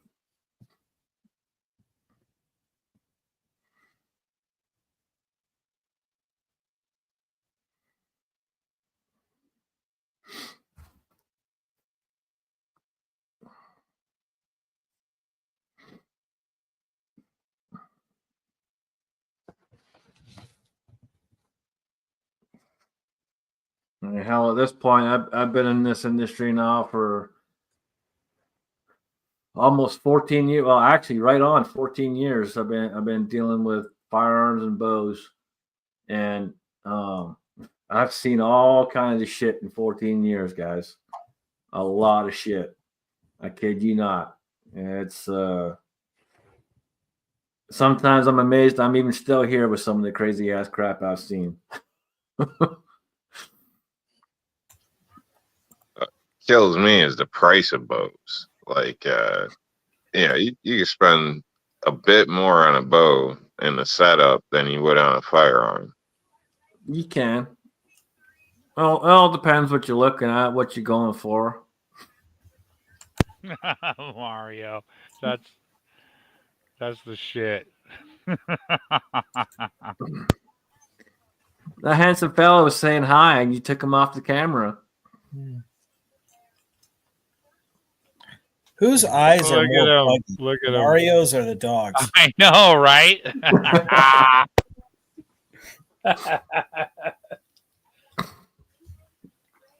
Hey, man, I think we should call out the side chat. We haven't done that yet, and we're getting close to the end there. Absolutely. Go ahead, brother. So can y'all type something in for us? And I'll call your name out on why don't you type in Bo? BOW. There you go. Mario's a riot. He's just a riot. So obviously Mario was first, and he's on the panel. So is Kentucky Rimfire, Country Rimfire Plus. Sorry, brother.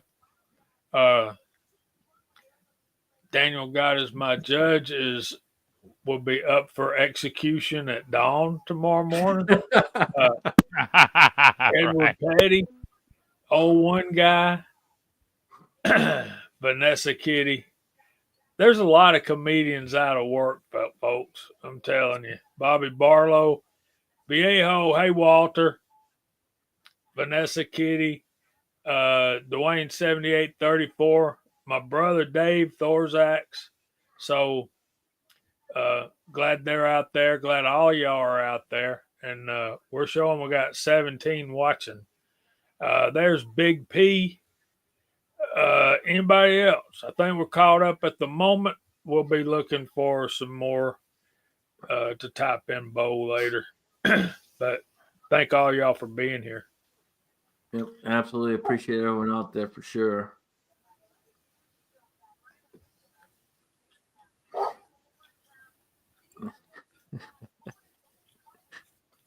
I mean, you're not wrong, man. I mean, they look alike quite a bit. I mean, you look at the wrinkles on the forehead of the dog versus Mario. They're pretty dang close. Well, I just never mind. I'm not going to say that.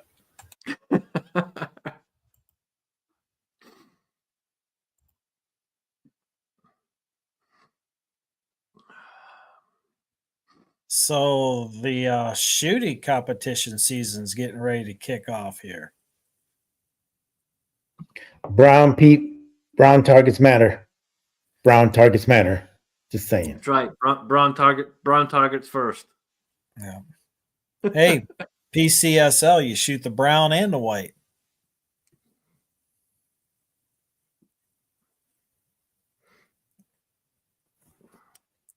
It's a good time, Mario. You need to do it. With that being said, Daniel, you getting ready for competition season, man? Yeah, I've even warmed up on some indoor IDPA. And just because I just want to grind somebody down at some of these shoots at least once or twice this year. If I finish mid-pack, I'm totally happy. I consider it a success because I'm going out there shooting against people.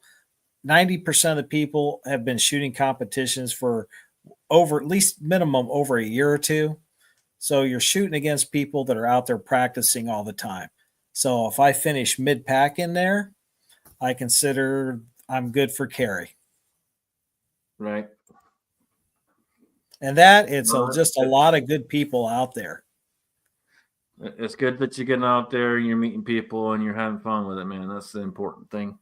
Getting out there and you're doing it, dude.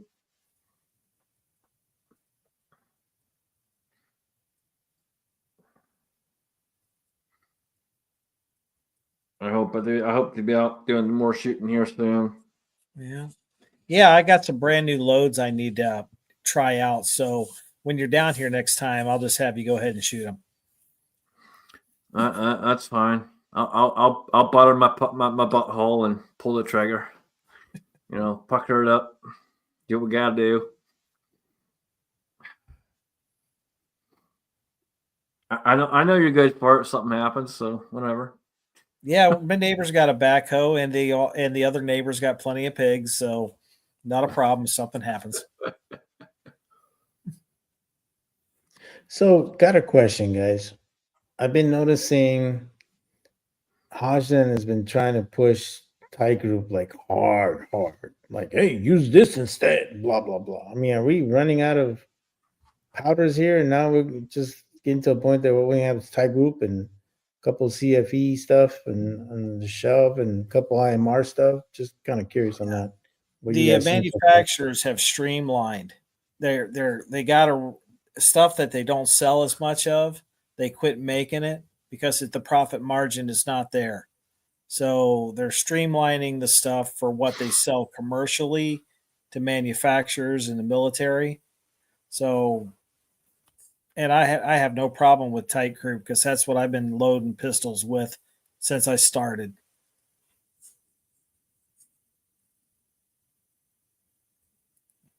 That's according to my sources that I've been told. Yeah, because I mean, honestly, that's the only thing I can find here. So that's what I've been shooting the most. But I have been able to find like CFE pistol, but all the Alliance stuff is never see that here anymore. You see a couple other stuff, you know, but H110, you see that, but that's about it.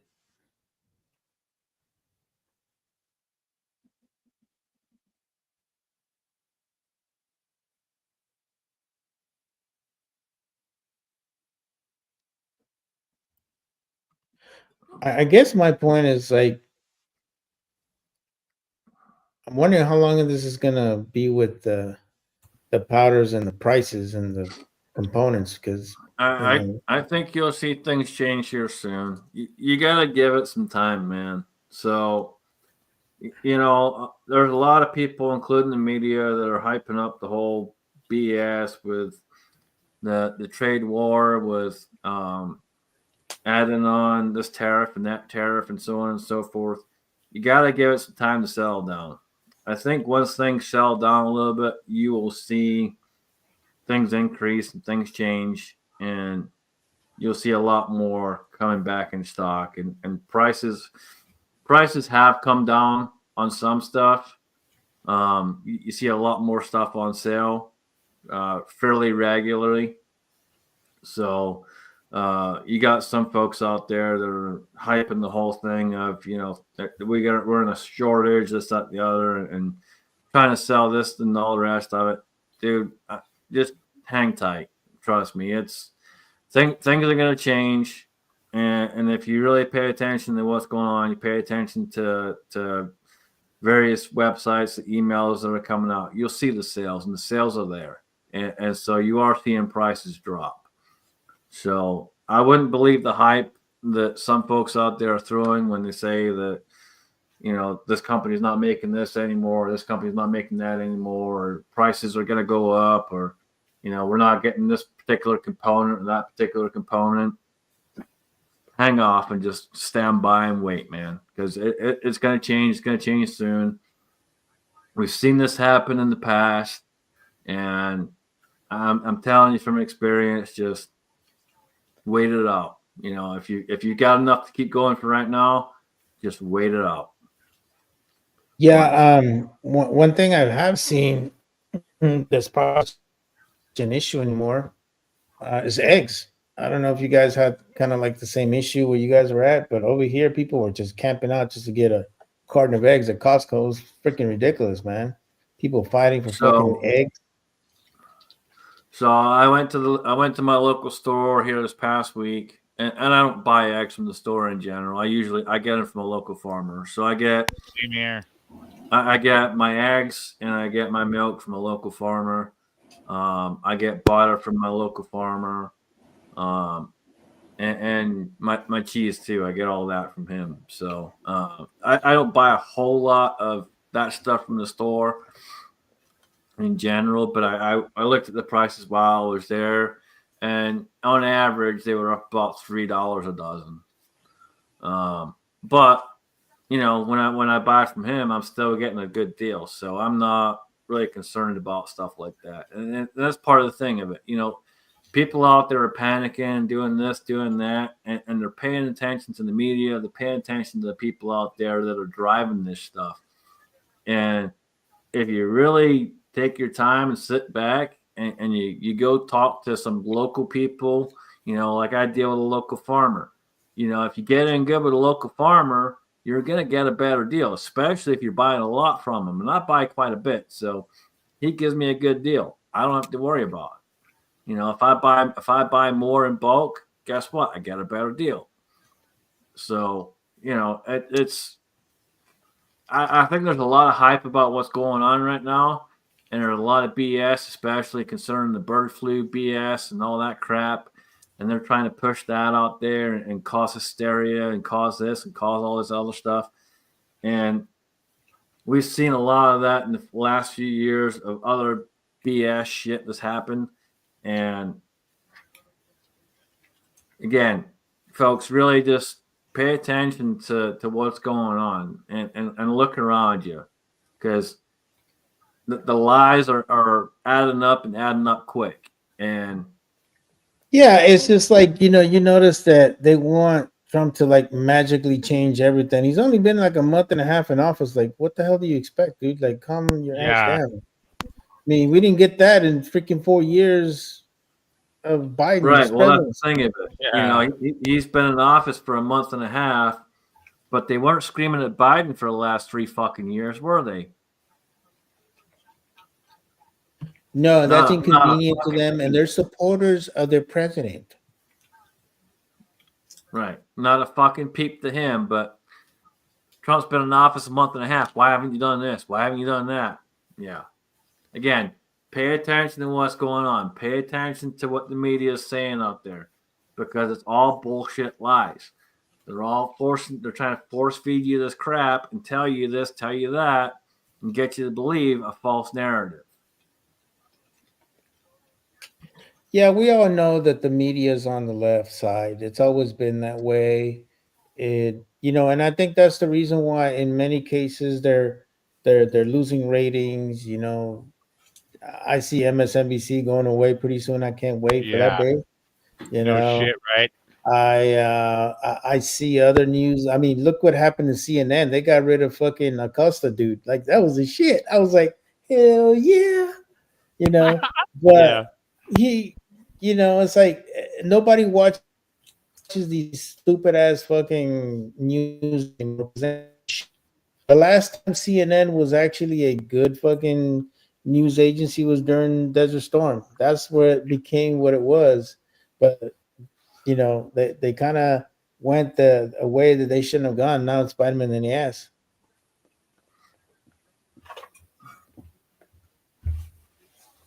Hey, Viejo, first of all, I don't go to fucking Trader Joe's. That's fucking liberal central there, bro. I do not go near all those fucking Karens. I stay the fuck away from Trader Joe's. Fuck that place.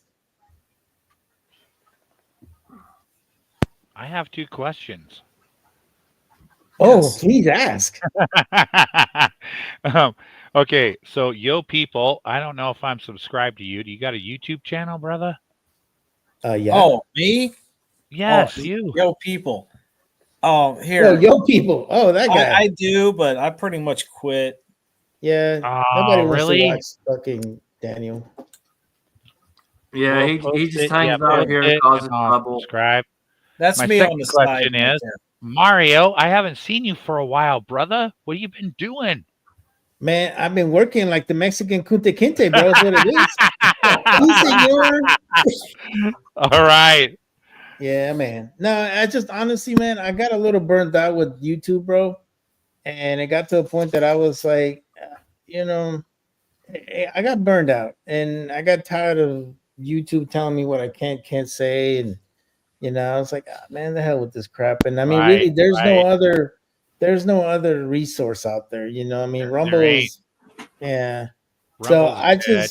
just, my thing is I keep in touch with my peoples, and that's all I give a shit about.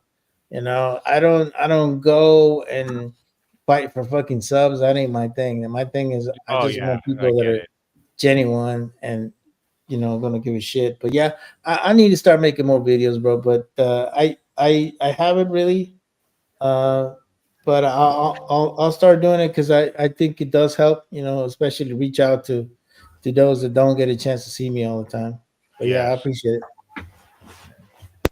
I used it for networking, for meeting people. And I've met a lot of good people out there. I'd say 19 out of 20 people have been great, but like anywhere, you're always going to have that 1 or 2 people out there that are just. I'm the one. I'm the one. You need to get me to subscribe. Well, you see that there, that last comment in the side chat. Yeah. Daniel got as my judge. I just put yo people. That's me. Oh. Yeah. Watch that video that we did the 10 off and That's the most hilarious video you ever watch. You laugh your ass off. Oh, you're still crying that I beat you.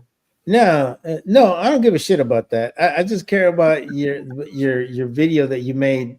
That you cut you cut a perfectly good Cabela shirt, and you look Oh, like a reject Bam Bam Bigelow. That was a shit. I love it. Cabela's suck. Okay, they're just worried about the credit cards. Cabela's is a corporation. What the hell do you expect? They suck. Yeah, yeah, they suck. I mean, to be honest with you, I'd rather go to a mom and pop gun store all day long. You know, sometimes you might pay a little more, but you know, you're keeping that place open. But you know, it is what it is. I like the Finn, and I got the new manufacturer here just up the road from me. So I'm getting those people and Ron Bulletman talking there because they're a But I small ain't gonna lie to manufacturer. you, I do like the Cabela's military discount. Hell yeah, I'm like, give me that shit 10%. Yeah, right.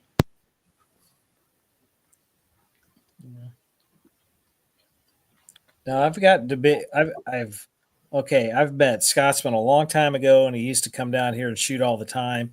Just life has gotten in the way this whole last year for both of us. I've gotten together with Jamie, Heath. I got this. Jason and we both got together with this one Glock tard, and we have video of a Glock having over like 10 malfunctions in 5 minutes. Oh, I that's saw a probably video that it you was guys probably did like 20 in before. 5 minutes. What? It was probably like 20 in 5 minutes. I remember watching a video that you guys did with somebody who's a Glock card too, and that was hilarious.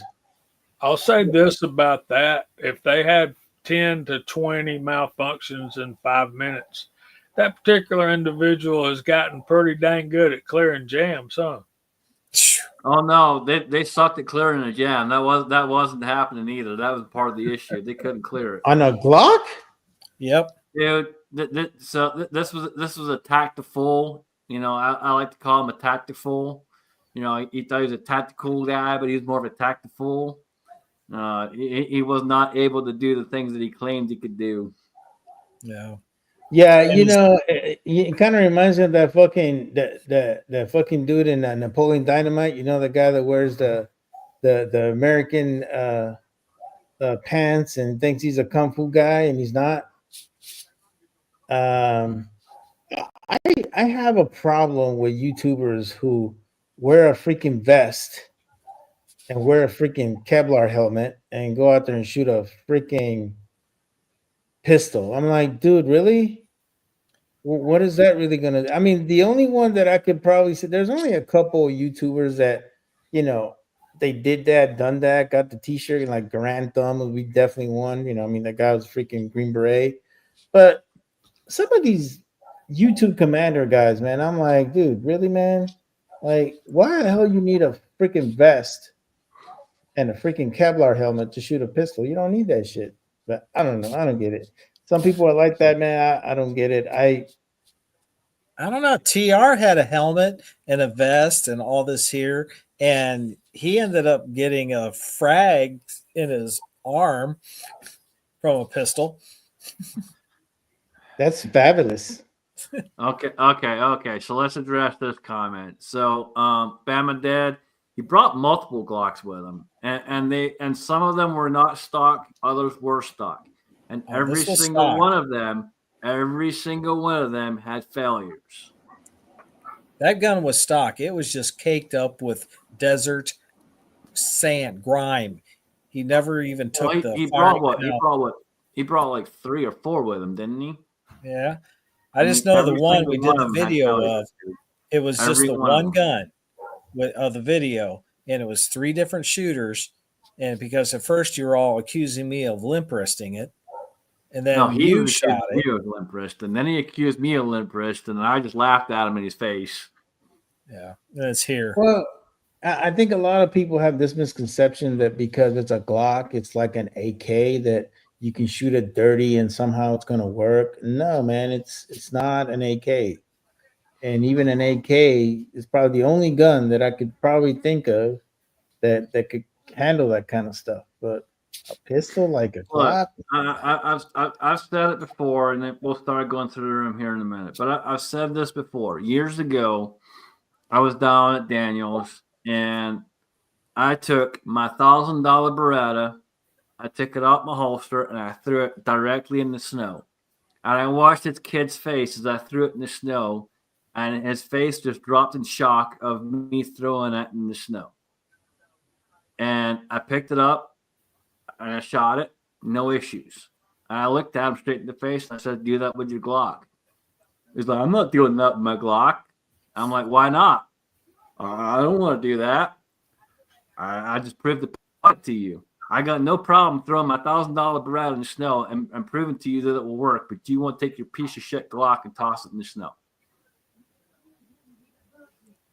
Well, young guys, and they don't want to scratch up their new toys. Where we look at it, it's a tool. We need our tools to work in adverse conditions. Right. That's it. And the thing of it again is it doesn't matter what it costs, folks. How much is your life worth, man? I don't care what the gun costs. If I can shoot it well, I'll carry it. That's all there is to it.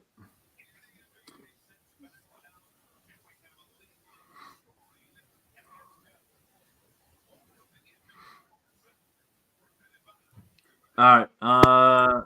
Go ahead and explain this one, man. And then we'll start going through the room after that.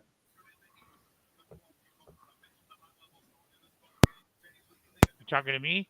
Yes. Yep. Oh, my brother he's a Glock freak, and he has all those Glocks. As a matter of fact, he has more Glocks than that. And he brought them up to my range, and he brought every one of them up, and I had my Canic out there, and every single one of them. Can I cuss? Oh my God! Every single one of them fuckers dropped the mag after the first shot on my deck. That is Man, not no are shit. you I wish sure you I had got the the video. fucking Fred Flintstone fucking fingers and shit? And you're No, taking these were nice Glocks. They're all nice. They're all brand new. Drop the magazine, every frickin' one of them on my deck. I was like, "What are you joking? This is what you're gonna, trust your life to?" It dropped the mag, every one of them, 9mm, 10mm, 45 ACP. He's got all these badass Glocks, and I'm like, "You got to be shitting me, brother." He was doing something. He was doing something wrong. No, I was shooting them.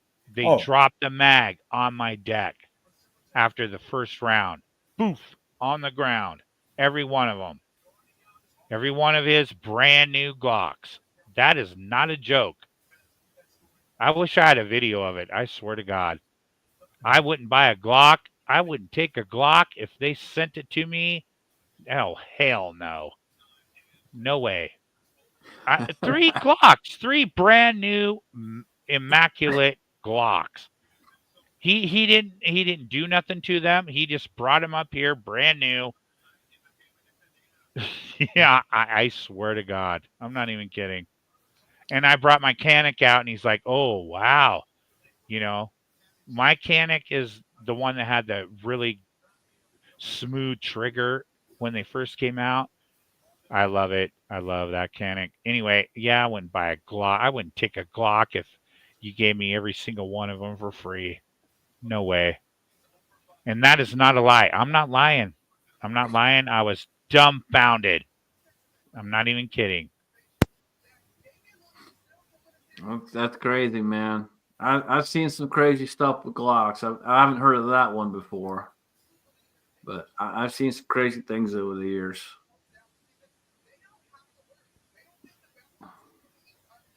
oh man, All right. we're really With pissing that being Bandit said, off. we'll start going through the room. Bo, we'll start with you, man. What you got?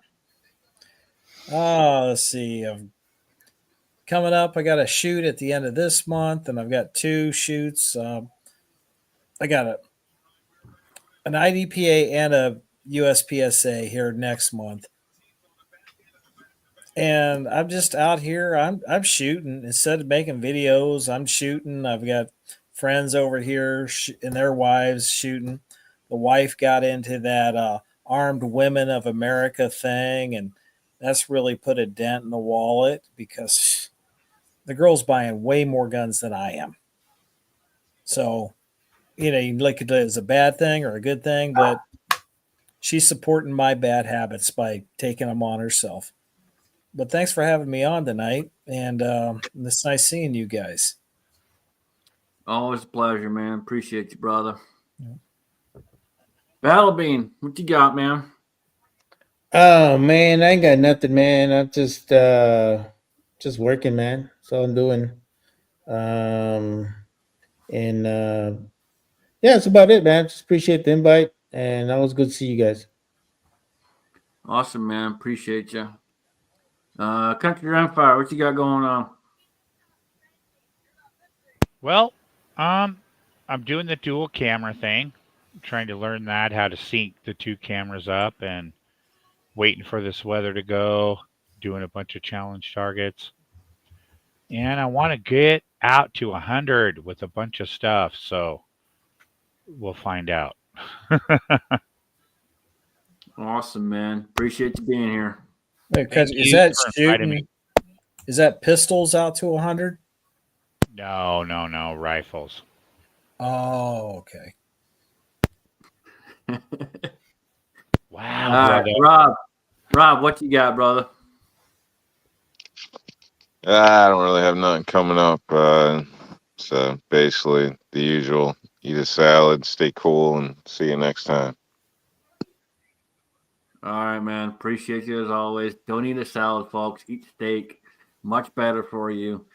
Thank you to everyone out there in the side chat. I'm not sure what happened to Alan tonight. I'll check in with him, make sure he's okay. But appreciate you all out there. And with that being said, I will throw it over to Jamie. Please, if you would, sir, take us out right. I'll do the best I can. I'm no AllenBePro. I've got some rounds loaded up and some cowboy pistols to go test tomorrow. We're going to be testing uh, the different primers and make sure they function. But this will be going too, and so I would tell you to keep both barrels loaded